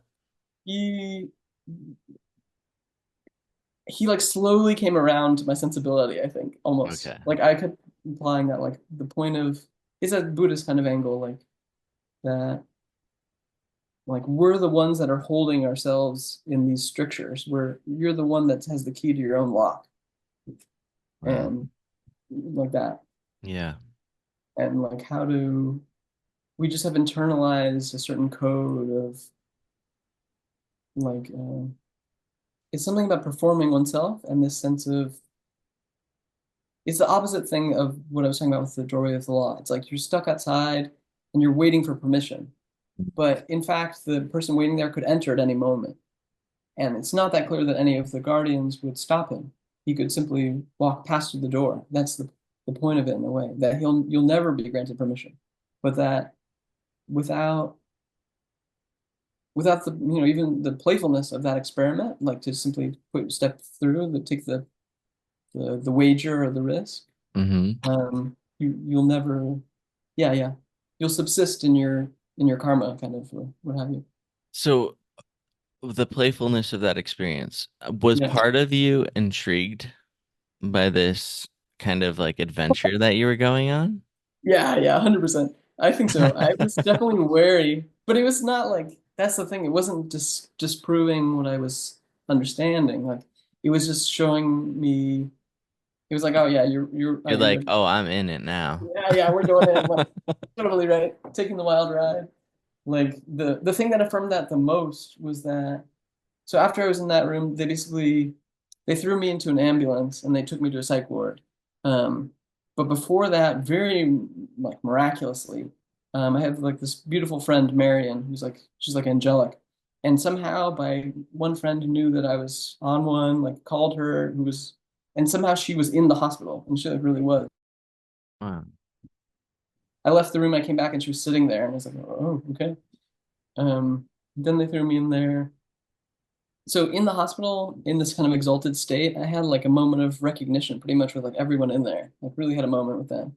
Yeah. Um, except for a single person who was like two doors down from me, I think. And on the door it said Thales. What? Are you serious? Yeah. And I was like, oh fuck, man, like this is too much. That's wild. Yeah. And then I couldn't tell if he was a little bit older than me or a little bit younger, kind of tall and thin. And the thing that I noticed was that he had some kind of skin condition, like kind of pock shadows on his face. And when I asked a Chinese acupuncturist who my father sees about that later, he said that, it could be an issue with his kidneys, which in the system of elements would mean that Thales was low on water. The one who says everything is a form of water. And I was Wow. like, oh, well, that's a mark of the times. Like, That's some fascinating stuff. yeah, that's a cosmic irony. And or like similarly, yeah, so there's this idea of the wager or the hazard of the alchemist, which is that you're not going to wait for God to tap you on the shoulder. You're going to save yourself or undergo that, the adventure. Yeah. And so, but there's a real risk in that. It's like that, suppose you're wrong, or suppose like the bat that you, the winds betray you, you get caught in a storm, or your wing is not actually grown to the right point where it can sustain your flight, or and so to take that risk is the metaphysical gamble, or to walk through the doorway, or what have So you. at this point, do you have any sense of fear, or is like that something that you've overcome, or like going into this, like were you in a fearful state? What was your like state of mind like? Perhaps, yeah, it was a little bit like this thing of like sleeping upside down in the day, like to have a kind of wink. It's like I felt like I was seeing the thing that the people are not seeing, whether or not that's foolish. Perhaps it is like to understand that you're wearing a mask. Or like, instead of just being like Odysseus who's ever turning and like can assume a personage like this, there's no trust actually. The joke I have about that is that his name Polytropos means like there's no way to get around him to see the backside of his mask. Even when he finally arrives home in Ithaca, this long journey, like 20 years basically, everything goes wrong. He has a bag of winds. His men release the winds while he's sleeping. They get shipwrecked again. He hits both Scylla and Charybdis, these two obstacles, like a whirlpool. He's stuck actually. There's a great moment where there's a whirlpool and the whole ship goes down, but he's hanging upside down, like and it's described as a bat from like a fig tree. Oh, He's making the wow. ship to come He's back. actually hanging upside down. Oh, Yeah, I think upside down. When he finally arrives home in Ithaca, Athena, who's the goddess of wisdom, the owl-eyed one, born from Zeus's head, when it's split with a labrous axe by Prometheus or Hephaestus, like she's a stratagem, a god of stratagem. She's like, I want to be the one to tell him. So he arrives there asleep on his boat, and all his things are like hidden in a cave. Um, and she like takes the form of a shepherd boy, and she goes to him and she reveals to him he's back, he's in Ithaca. And as soon as they start talking, he becomes somebody else. He's like some merchant mariner. He has a whole story, and she is aghast. She like reveals herself in her epiphany, her terrifying grandeur, and she's like, "You, like when you play a role, you really believe it." Yeah, like you, you're incorrigible. Or like the most profound example of that in history that I know of is the death of Molière, who is like the Shakespeare of France, basically. And he wrote this play called I forget the French, but it's The Imaginary Invalid or The Hypochondriac. And it's about a man, like a miserly uncle, who thinks he has an ailment so strongly, which maybe he doesn't have, that he dies of it. He just believes he has it. And at the end of the play, Moliere himself, who was playing that role, keeled over and subsequently died. And it's like Whoa. he died of his own. You see that single, like he. Yeah, that's like the stories you hear with a lot of these actors or actresses that play these roles. They kind of like get really affected by really deeply immersing themselves in it. And I mean, yeah, it seems like that's definitely something that would happen. Be careful the role you want to play, right? To believe it so strongly that you could die of your own hypochondriasis that you had written, like that we believe that you might believe that your sky so strongly that you could die of it, even though you wrote the role. Or like, and like that same thing, like, and yeah, I learned that story during this time from my father because he had like a white eraser of Moliere with like the top of his head bald from erasing, which I liked. Um, But so you kind of have that wink to you when you're in that zone, I think, like sleeping upside down in the day. It's like that you're dreaming, or you know that the day is the land of sleep, and that sensibility. And then there's like, okay, Thales, let's see. You have the ship. Um, Afterwards, well, I mean, I'll tell you the whole truth, which is like, but it adds to the alchemical sensibility, which is that very night, when I had like I passed through the doorway, I think, or the moment I came into possession of the stone, to my understanding, that phrase came to my mind. At that exact moment, I didn't know actually my father had just signed over trust for my grandfather. It was the moment that I actually received gold to some degree. It was Wow. in the perfect synchrony, and he was in the other coast. He was in California. I was in New York, and then he flew. I got put in the hospital, and then he flew. And it was his birthday that he had to fly to me, and I had been long. The relationship with my father when I was younger was much more complicated. It But was your father's birthday? it was my father's birthday. Yeah, Okay. yeah. So this thing of like needing to is like the whole circumstance was doing this thing like one's intent was like bigger than I don't know. It's like everything was in alignment in some way. Um, like he appears, for example, he wasn't a big fan of this, but he's like a playwright. So there's a kind of joke about Shakespeare and stuff in my hum book where he appears as a ghost, even though he's alive, which famously in Hamlet, Hamlet is haunted by the ghost of his father, who's like the old king and he has to avenge him. And there's an amazing historical fact, which is that Shakespeare, he had only one son who died at the age of 11, who was named Hamnet. Um, Hamnut? yeah, Hamnet. Yeah, Interesting. Okay. yeah, exactly. Which is kind of astounding because Shakespeare is like a great namer, so kind of a questionable move. All right. Uh, yeah, Hamnet died at 11 of tuberculosis, I believe. And then after that, Shakespeare wrote the play Hamlet, where a son is being haunted by the father, as opposed to the father being haunted by the son. And it's a historical fact that Shakespeare, he played the role of the ghost in the actual performance of the play, which is kind of amazing.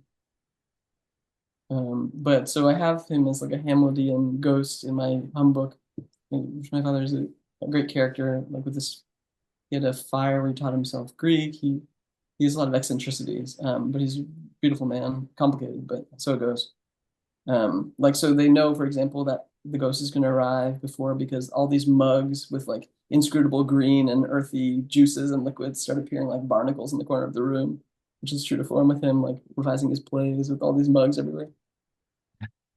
Um, but yeah, so that's synchro. Yeah, what do I need to say to you? Like the last two steps, then we'll be done with the story. No um, worries. doing this also pretty, This is great. um, is that I went back to before I met Michael for this walk. There was this Sunday farmers market in Rhinebeck, and there was this red kind of the color fading, this red bench that I was resting on. I got there early, and when I went back, I saw that there was a plaque on there, and it said, "In loving memory for David S. Wager from Mary." But Mary was spelled like Maeri.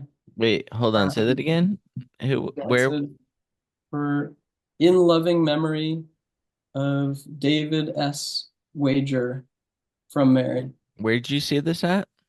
It was the bench that I was resting on before I went on the walk that ended me in the hospital. What? Yeah. That's Yeah, so you see it. The Wager of the Alchemist, it's all there. Bailey's. Yeah, yeah. Yeah, it really happened. That's the thing. It in all the ways that it could be. Or I went back to the well, let's see. My father is also kind of a Odyssean, so he like stops his ears with wax when he writes in front of his Buddhist altar. Um, and that's like and the building I grew up in, as I was saying, like it has images of Poseidon all over. So like, but in the elevator, actually, it's like a Chinese image of him, whereas outside, it's like these sea dragons. It's this building called the Dakota, which is famous. But we had like a tiny room where I was sleeping underneath the dining room table. It was like almost like Eloise, but with gargoyles or something like that. And then my sister also there. Where was this at? It's in New York. The Dakota is the name. You can Google it. It's the same building actually where John Lennon lived and got shot. What? Um, yeah, and like Boris Karloff lived there, who is the like the iconic Frankenstein's monster, like the Wow. prophet So this Goldie. has some insane history and energy Yeah, to it. yeah, absolutely. I'm like a child of that space. It's like Whoa. very labyrinthine and ambiguous. Like, can you trust it? Can you not trust it? I have like a lot of dreams where I'm in that building and it's Do you think that there's like a geographical energy or like is it um like an energy of the yeah, like I guess the geography or does it just hold the like the psychic potency of the history or something? Or how would you yeah, like yeah, describe what yeah. that is? Absolutely. I think that's a very beautiful question, like, and very real mystery. Like, some places are clearly alive and they have specific identities. Um, I kind of believe in that more than in ghosts in a way. Like, it's more the Yeah. place I think that's remembering or what have you. Like, And then as you're somebody who is kind of immersed in that and connected to that, is it something that how do you feel about it? Does it feel intriguing? Does it feel like something that is beneficial? Or like how do you feel towards it? to that specific place or in general, the principle. Yeah, that specific place. Oh yeah, I feel Like, do you feel at home? Do you feel like this is an adventure? Like, I mean, I would assume, but I don't know. It's a little bit like, well, it's a little bit like being at sea where you don't know if you can trust. It's like beautiful, but it feels a little bit perilous. Like I think I have that place has ghosts, like or whatever it Yeah, is. Maybe not ghosts exactly, but it has a very clear feeling to it. It's yeah. alive, but it's like the legend is that the architect he built himself an apartment there and he made the whole floor out of silver, which is probably not true. Wow. Or, but there's like lots of spiral staircase. Like we live on the top floor, which is the ninth, and which is the maids and butlers used to live in there. And there's great old Gothic pictures of it. Actually, we'll have to Google it later. I'll send you of people ice skating in Central Park in I don't know what the 1860s or something like that. And it's like the only building in the area, kind of, because everything was downtown. They were just expanding upwards, and it's like it's eerie, but it's cool. Um, I Yeah. think it's that thing about I don't know. In a way, I believe it's like the gamble of your fate. Like I think we take the risk. We want to take if you believe that fates can be real in some sense. I like this idea of the daimon. That's actually very much in that humbug as well as relating it back, like which is the sense from the Greeks that you have a guardian spirit, but it is in some sense your identity, your character. Like that it's not that I am David, it's that I'm with David. David is my daimon. Like the Heraclitus fragment says ethos anthropo daimon, like character for a person is destiny, or character is their daimon. Um, and they also the other great fragment of his is Fusus cruptestai philae. Nature loves to hide. But interestingly, the word cruptestai, the verb, it's in this thing, the middle voice, which means it's active and passive in the same moment. So it means nature loves to hide things, but also to be hidden. And it's that reciprocal sensibility, like to act, but also be acted upon. And that has like the whole mystery in it. Okay, Um, then I have a question. yeah, Do you do you feel like the HGA, the Holy Guardian Angel versus the Divine Genius, do you feel like those are two separate things? Or are the like how do you feel about that? that's a cool question. Um, I think that they are different. I haven't engaged much with that kind of I know that that comes up in like ceremonial magic and things like that. And I haven't totally delved that water, so I don't have the boots on the ground credibility totally. But I think that the Holy Guardian Angel I see is bigger. It's like a different level. Maybe not more important, but like more in the order of that seeming impersonal flow of time, which is also like the I don't know, it's like the Tao, but Seeming impersonal flow of time. Is that what you said? yeah, like I think that my position is that fate and free chance exist at once. The world exists in paradox, like it is an alchemical wedding in that sense. It moves, so the world can be totally indifferent.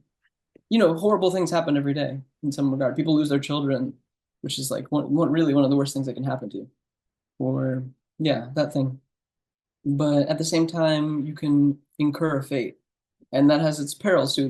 But it's beautiful. Like for example, Kafka, who wrote that Parable of the Law and the Trial, and a great writer, he like there's an argument you can make that he engendered a certain fate for himself. Like he had all these problems with his father famously, and he wrote this long letter to his father, which you can read now, which is like 70 pages, and he gave it to his mother to give to his father, but she never delivered the message. And within Kafka's writing, there's a great parable also about an emperor who, on his deathbed, whispers to his assistant that he has a message for you, but try as he might, the messenger will never make it to your window. Like that the world is, and that's like he like engendered his own fate, or like that's why the doorway to the law was in front of his manuscript. It's like you can do that. I think you can call something into existence, and especially if you have like the path of the artist or you're trying to make a vision or sculpt your life in some way. But also the world is, I don't know, it has to be, that's real mystery. Like, do you have to bribe the gods if you believe that way, or how do you align the fate of things with your hope? And I don't have the answer to that one, but what do you think? Yeah. Oh, sorry. Yeah. Yeah, I mean, I don't know enough to make a judgment call on that. I'm still learning about that stuff. I'm kind of a newbie in that regard, but I like to ask the questions to people that are more Yeah, I think versed. that you have a beautiful presence. I like your style. Thank you, man.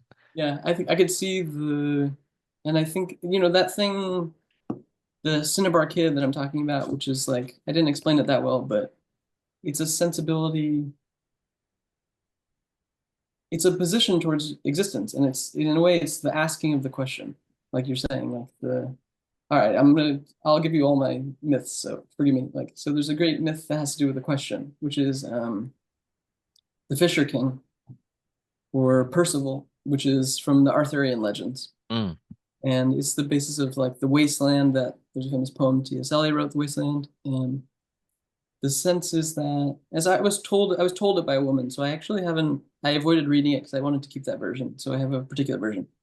Basically, there's this young knight who's being raised by a single mother in the forest. And when he becomes of age, he wants to join the Knights of the Round Table. So he goes out questing. And he's riding on his horse one day, and he passes through, he enters a clearing of the forest, or exits the forest, and he sees a castle in the middle of a wasteland. And there's an old man in a boat fishing next to the castle. And the old man sees him and invites the knight in to spend the night in the castle. And they dine together. And the man is quiet, I think, and the knight is tired. And as they're sitting there, the knight notices that the old man has a wound in his thigh. And this strange procession of images starts happening. A boy with a lance walks by that drips 3 drops of blood. There's like a woman with a foot washing basin, etc. The knight says nothing. The next morning, he wakes up and he rides out, and when he turns around, the castle has vanished.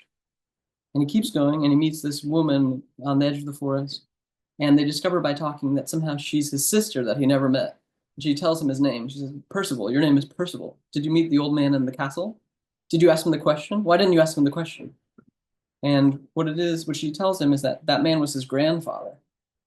And it takes him 7 more years, but when he re-enters the castle and has the same meal again, he has to ask him a question, which is reported differently by different sources. But essentially, he has to ask, like, what is this thing that I'm seeing, this procession?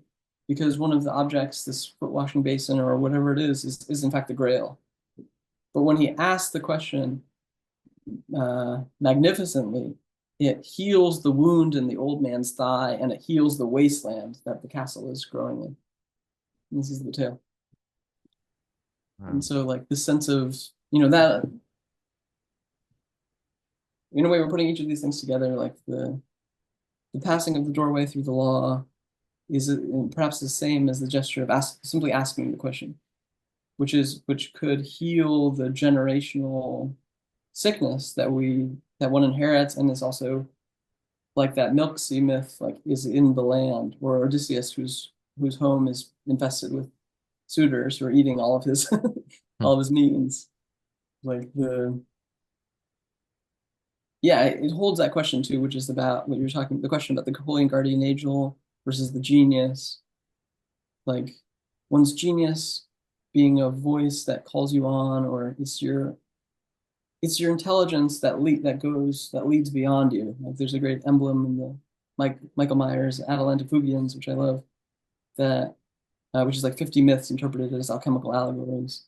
There's like an image of nature leading on the alchemist or the philosopher, and he's walking behind her with like a lantern and like goggles on and going very slowly, and she's like walking majestically, giving her own light. And this is the sense is also that the import of that image is that to have the right kind of attention.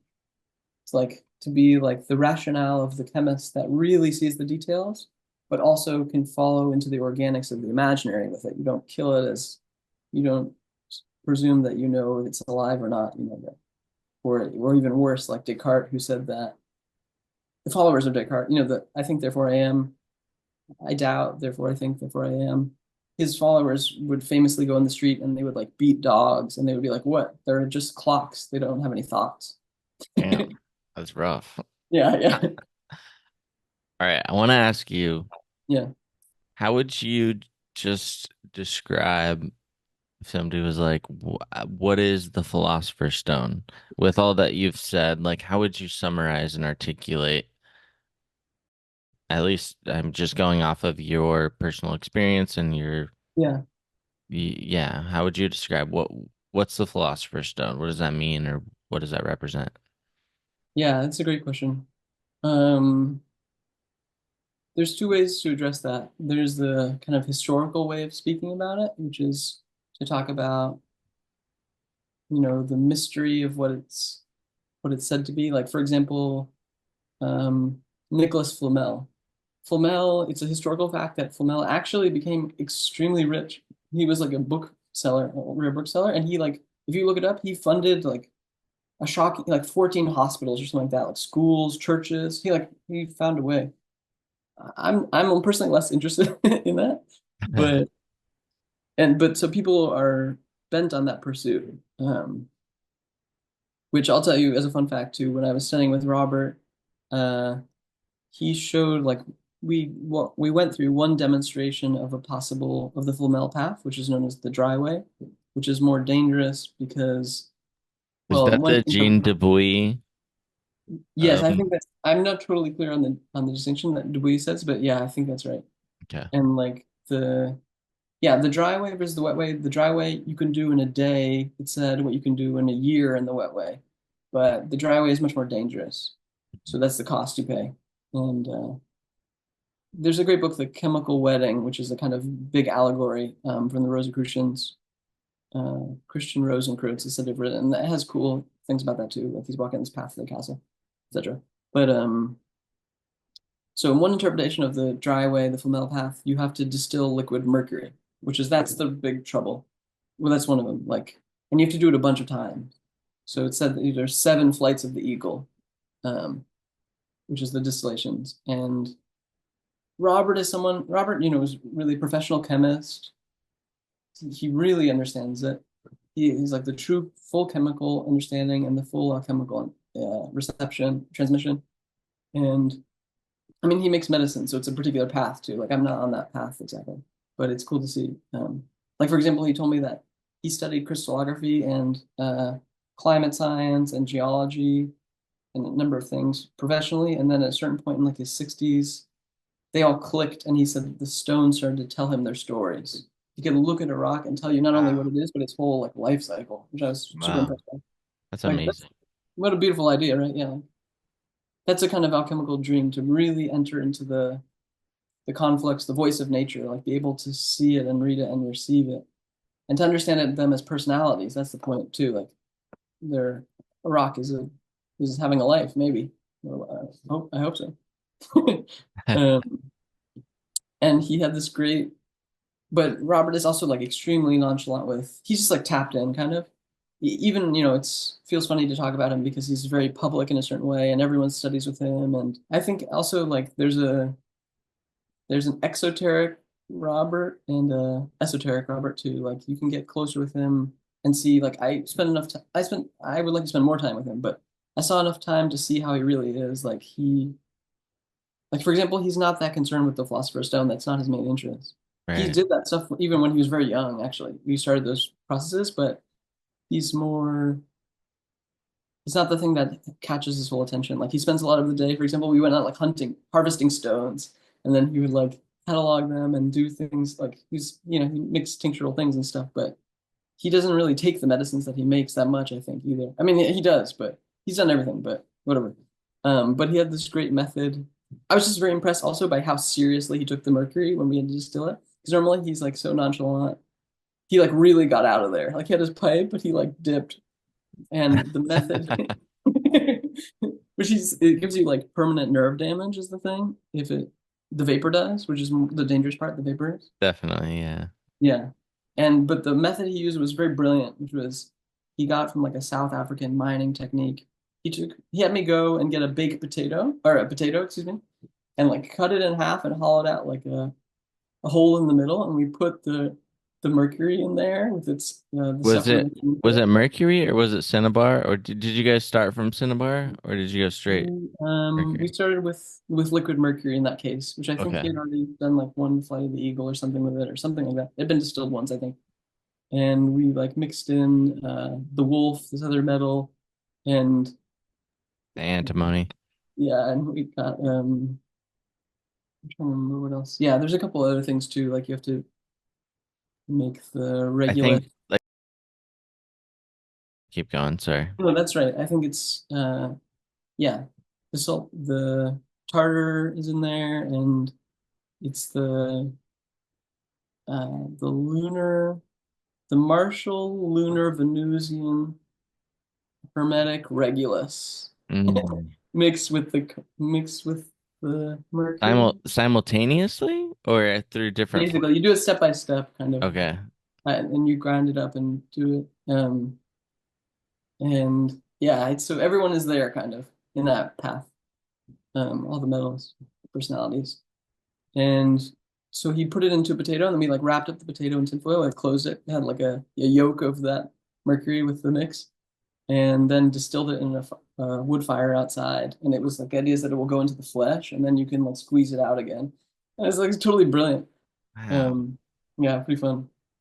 But Yeah. there's a story, for example, he tells where he was like working in the lab, and he had like a bunch of flasks of sulfuric acid, which is serious stuff, and like one of them like exploded, and it like hit him in the flask of the Erlenmeyer flask, like the base hit him in the Holy chest, and shit. like left a bruise.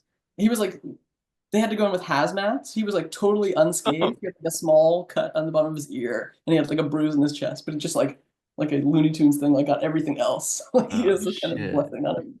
Sulfuric acid? That's Yeah, wild. yeah, pretty fun. Yeah, yeah, this is a cool one. We're talking about the Philosopher's Stone. Yeah, so there's that way, and then yeah. Um, Yeah, the Flamel path seems pretty at least from my explorations, seems like it has a very plausible blueprint that logically makes sense. Uh, at least what I've interpreted from what I've listened to Jean Dubuis mhm. lay out, which You were watching his lectures? yeah, I went through the whole Yeah. lecture and then I tried to I did a Patreon episode where I reiterated and basically just uh parroted word for word at least my interpretation of what he was saying. And I was like, seems like it's uh making sense, but I don't know. I haven't done it myself, but here's what he says. That's kind of my thing, you know? That's cool. Yeah, I Yeah, think well, I'll tell you what I know regarding that if you want, but the only thing I'll definitely. say, just because I should, is about the nature of secrets with alchemy, I think. It gets slightly misunderstood, which is that it's not it's just that those things don't get abused. That's, I Hmm. think, the real way. Yeah, yeah. But like because that's the danger in this age with like not as a chastising or anything like that. I just mean like in general, the position of like alchemical knowledge being the mediums that we use are not inert. Like the digital, it's alive and it wants things and it feeds off things, and so just that we have a clear that we register that, because that some people want to just make businesses out of these things, and I think that's misguided. Even, I mean, it's controversial for me to say even, but I think like the way the digitalizing of Robert's all stuff that's happening right now, like even that I'm kind of wary of, to be honest. I mean, I guess I should keep faith to the better angels that it just finds its right way, but it's a little bit going against the ethos of the thing, although maybe not. Robert is very open. Uh, he has a beautiful sense of trust in a certain sense, and I hope that that doesn't get abused, basically. Yeah, Definitely. I'm good. But yes, but that's it. I'll tell you the three paths that I'm aware of, which is there's basically there's a dry way, there's a wet way, and then there's a kind of mix of the two. Um, which that middle way is the one that Robert is more interested in these days. And is there's an author, Laporte, who's contemporary, who's an Australian, I believe. Robert told me this legend that like someone went to his lab. They were like in the middle of the jungle or something like that, and they like found this like decrepit building, and they like walked in and like do like all the lights. It was like this high tech lab inside. Pretty fun. What? That sounds fucking awesome. Yeah, pretty cool. But yeah, this sense of yeah, like this. Um, but as far as I can tell, the stone that I've seen of Robert's, which he has a photograph of, is I never remember if it's the dry or the wet way. But it looks there's a beautiful thing to register, which is my read of it, which is that it looks like a red it looks like a glass sea urchin, kind of. That's what I thought. Whoa. Like it has like these I was like, that's kind of perfect. Like it's a wedding of mineral, vegetable, and animal, perhaps. So I thought that was beautiful. But but as far as I can tell, with that physical paths, that stone is not necessarily transmutative, but it can be used as a medicine. Um, and so make of that what one will. But I haven't personally delved that deep with that, um, Yeah. but I also think it's not. I think actually kind of in a fundamental way, the sense of the the materialistic ethos actually kind of misses the point, which is the whole point of the alchemical sensibility is that materials are alive and they're undergoing whatever the hero's journey of that particular life, and they become other things. And so it's not that like it's kind of wrong to force copper into being gold. Doesn't seem to be registering actually like it seems an immature understanding of what's happening Well, because it wants to be copper. yeah. So it, yeah. So that would be the kind of metaphysical angle on identity there, at least. So earlier you were talking about Yeah.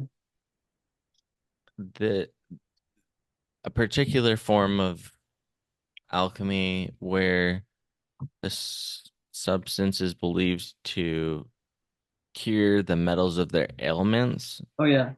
And was that in regards to the Philosopher's Stone? Yeah. That was one conception of it.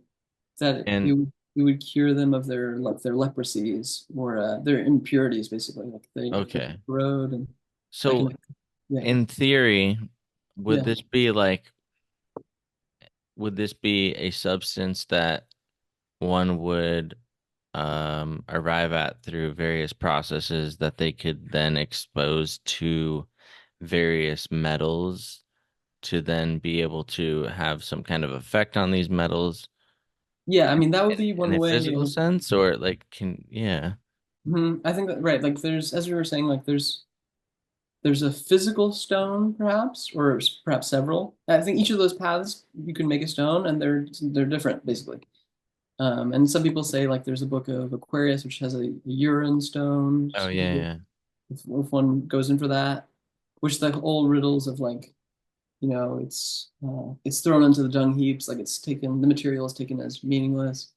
There's a beautiful there's a thing in what is it in Michael Myers' Atalantafugians, which I really love, where one of my kind of main images is this thing of the locked door to the rose garden of the philosophers, Mm. and it depicts this man with who's it's like the man without feet who's walking towards this door, which has three obelisks that are for the Tria Prima, and it has a number of locks, and there's a large walled garden. Um, and on the hill in the distance, you can see there are the gods who are also the metals, where the planets watching you to see how you do. And says like to be a man without feet. To try and enter the door without a key is to be like a man without feet. But if you look closely at the emblemata, you'll see that there's a stream, a mercurial stream coming from beneath the door, and his feet are seemingly hidden beneath the water. And I like this image very much. That the sense is like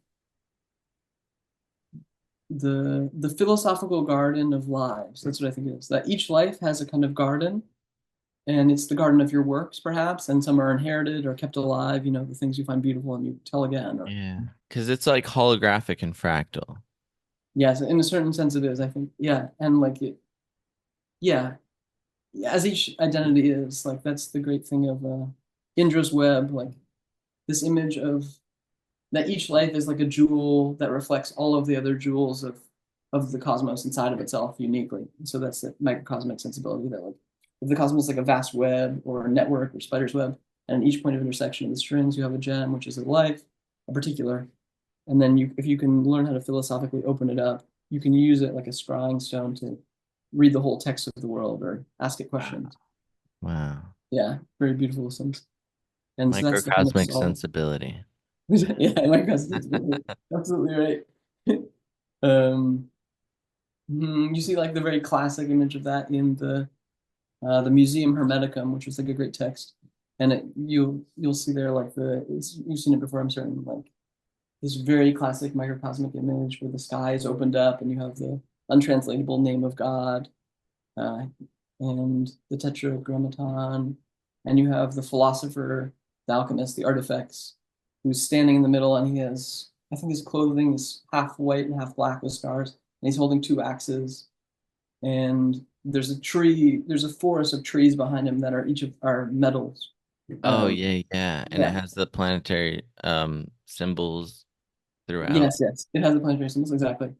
And those are also that? No, I guess the zodiac ones are the They're also like the processes, I think, but I'm not certain if that's more zodiac signs. Yeah, that's maybe I don't know. And then he's standing above a two-headed. It's a lion, which is I don't know how to say it, like bimorphic or something like it has a single head, but it has two bodies. This kind of mystery. And on one side is the solar and lunar, yeah, that good stuff. But this sense of the philosophical garden that one has a key, one has to grow one's key, and that sensibility of the philosopher's stone I care for more and more, which we can get also into the sense of what you were saying, like do you, yeah, like you, if you, the actual practice of say you get the stone and either you make a tincture of it, and you can also multiply it as one saying, but if you multiply it too often, there was one fear that that was what happened to forget if it was like Sodom and Gomorrah or like Lot, like that city that could turn to salt. There was like a Oh legend shit, that you can multiply it too often? I didn't even know that. yeah, that was one angle. I think it's probably not true, but yeah, because the actual grains of the stone, you might have very little of it in the beginning, and you would want to make more. Like there's always legends about that. John Dee and Edward Kelly, they had a red powder that was transmutative, and they brought it around and used it to get patronage, but they ran out of the powder because they had found it in like a grave Mhm. and like that shit. Or, Yeah. mhm. I want to ask you, do you have any particular spiritual or ritual practice in your day to day? Kind of, but it's the thing I'm hoping to get to develop next, kind of in my life. But it comes through the praxis of it comes through the creative work, basically, because Yeah. I make books which are there's the dimension of it which is in writing and then the imaginal. You know, if you don't let the ink monkeys steal your pocket change too fast. And but also I do copper printmaking. I make etchings and stuff, Oh, and that's what I do at Mexico. wow. Yeah, and so that's pretty alchemical. And yeah, so those books have that, and it's kind of in the sense is that it's in the alchemical tradition is my dream, is my aspiration, like the kind of sense of the emblem book, like Michael Myers book I was talking about, Yeah. which they're not exactly as emblematic as I would like at the moment, my images, but it's the genie leading you along through the dark path. Um, Could you give a brief description of the Archaeus of Water, yeah, the spagyric or the book. the book? Yeah, sure. Um, I would say they're like things that have been dripping in the background. So I kind of underwent these two projects, main projects, which are both attempts at an opus. They're attempt at a great work. So one is the hum book. The other one is the one I'm working on now, which is the Assamese one. That one has to do with the Chinese stuff. And then in the back, the slow drip of the alembic has been these like other writings, which are more like a compendium of like jaunts into the imaginal, like attempt to stretch the imaginary a little bit. Letters to friends, alchemical and hermetic essays, um, like things that are given less pressure in a way too. That's the sense is like that you bring the philosophical fire, which is also like a pressure cooker, like, and it's a quality of attention that Yeah. always there. Yeah, like they say that there's a thing in the let me pull up like the arcade sort of like the thing in the back here, which is a quote from the cheers salute. There's a quote from the Golden Flower, which is about this, the secret of the Golden Flower, which is a text of Nadon, and it was famously Carl Jung has a commentary on it, and it was the first kind of alchemical text, to my understanding, that he really encountered. And then by his uncovery of the chemical canon, that's the thing that also initiated him further into his own creating of his philosophy. It was instructive to him. So this is a quote from there, which is nice. We read in the Book of the Elixir, the hen can hatch her eggs because her collected heart is always listening. This is an important magic. Though the energy of heat warms the shells, it alone cannot penetrate into the interior. Therefore, she conducts this energy with hearing. Excuse me. Therefore, she conducts this energy by hearing with a bent ear. Maintain this even when leaving your philosophic egg, and the spirit will be uninterrupted. The art will grow. Thereby, day and night cannot work their charlatanry. Soon the spirit awakens into life, because the first heart has died. To kill the heart does not mean to let it wither away, desiccate and dry, but rather to become undivided and gathered into one. And so we have here like this sensibility about is a quality of listening or of seeing that conducts the heat that hatches the egg. And so the sense of, one's the egg of one's flask, of one's work, but also the sense that it passes through the medium of everyday life. It's like you're there's this poet Robert Kelly who is in the beginning of my Bat magazine, where he talks about the crocodile, and he says that the crocodile is aware of every little flake of gold that's passing in the stream coming down from the mountains. And it's this sensibility about one's living life, that like the little bits of gold that are there, one has to apperceive them. You have to be like to collect those things, like to see the actual moments because they come in very small ways. I forgot why I started talking about this, but but it's yeah, is that sense of the spiritual practice also, I guess, is like the process of, or in the Kalevala, the Finnish epic, the poet talks about collecting all of the stories that the plants are telling, the dewdrops that carry stories, and collecting them like a thread and weaving it into a ball and keeping it in your copper box in the shed on the hill, like a weathered head. And it's like this collection process, this process of like growing your thousand pockets, or the feather cloak, like the way you accumulate your materia, and those are like the ores that can grow into the mysterious flowers of the garden, like your works, or yeah. So forgive me for going on and on. Oh, I think you're muted right now. Oh, I was just saying, no, damn, that's just amazing to me listening to you speak. Um, I think that the Golden Flower, I think that that text was that I first heard about it from Ronnie Pontiac, which was, Manly P. Hall's what was he? I don't know, like secretary or something along those lines. But he's now going on to author a lot of books, and he's a really cool dude. But Very cool. uh man, I could talk to you all day. Magistry of Blood. We can get into that eventually. Totally. I appreciate Yeah, you taking the time to talk sure. with me tonight. Yeah. I feel like, yeah, we could just We can talk about I think anything. that I want to tell you two more things of that mystical experience, and then I'll shut up. I think because I realized I Please. started, but I should tell you the last two things. Absolutely. I was gonna ask you, is there anything you Yeah, feel like you want to? yeah, because this is my first time talking about it in a more public way too, which is nice, and I'm still figuring out how to speak about it. It's hard to metabolize that stuff. It takes a long time. Um, Definitely. yeah, my father said this thing to me when he picked me up from well, after I got out from the psych ward, my mother picked me up actually, my friend Bea. But I saw him in the city, and he said that like I was 24 at the time. He said, suppose each year of your life were an hour. By 24, you've lived a single day, and that perhaps we live the rest of our life in Wow. that 25th hour, like which is like by that time, with luck, you've met your karma, you know your difficult work, and like you've received your ore.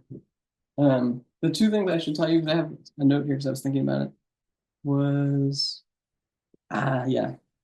Well, the most beautiful one, which is the last one, kind of, but I'll tell you first, which was the when I got back to the Dakota after being released from the psych ward, and in the process also, when I came back to the inn where I was staying, also there was like 1,000 packages for me, or a lot of them, and one of them was the first like bat ring that I had, so it was the kind of evolution which I have one here that I've made, which is Wow. kind of fun. Um, Badass. and That's awesome. and then also a gendarme cape, which is like a French policeman's cape, but it's like a little bat wings kind of. So Yeah, you're like so Dracula or like yeah, so like yeah. Frankenstein or something. Totally. Totally. I have a thing also of like having the 1,000 pockets. So I have like crazy stuff like this I found recently. The thing I had when I was a child. Oh, hell yeah. Yeah, I have a lot of things in the pockets. Let's see. Yeah, I have Atlantophobia as well. You can just carry these around in your pocket. Yeah, you got to do the whole cyclicity. Um, but That's awesome. when I got back to the Dakota, in front of the big like iron black gate, uh, a single one of the Poseidons, which he has his helmet on, like he's going to war, and he has the two sea dragons. There was a man who was painting it, and he was painting it red. He was just painting one of them red, and then when I came back later that day, it was black again. And I think that's the kind of the whole image, like to go all the way around the swing set to go from the crow to the phoenix to the bat, um, and like this, and then the last one I should say, which is kind of crazy one, which is another correspondence at the inn.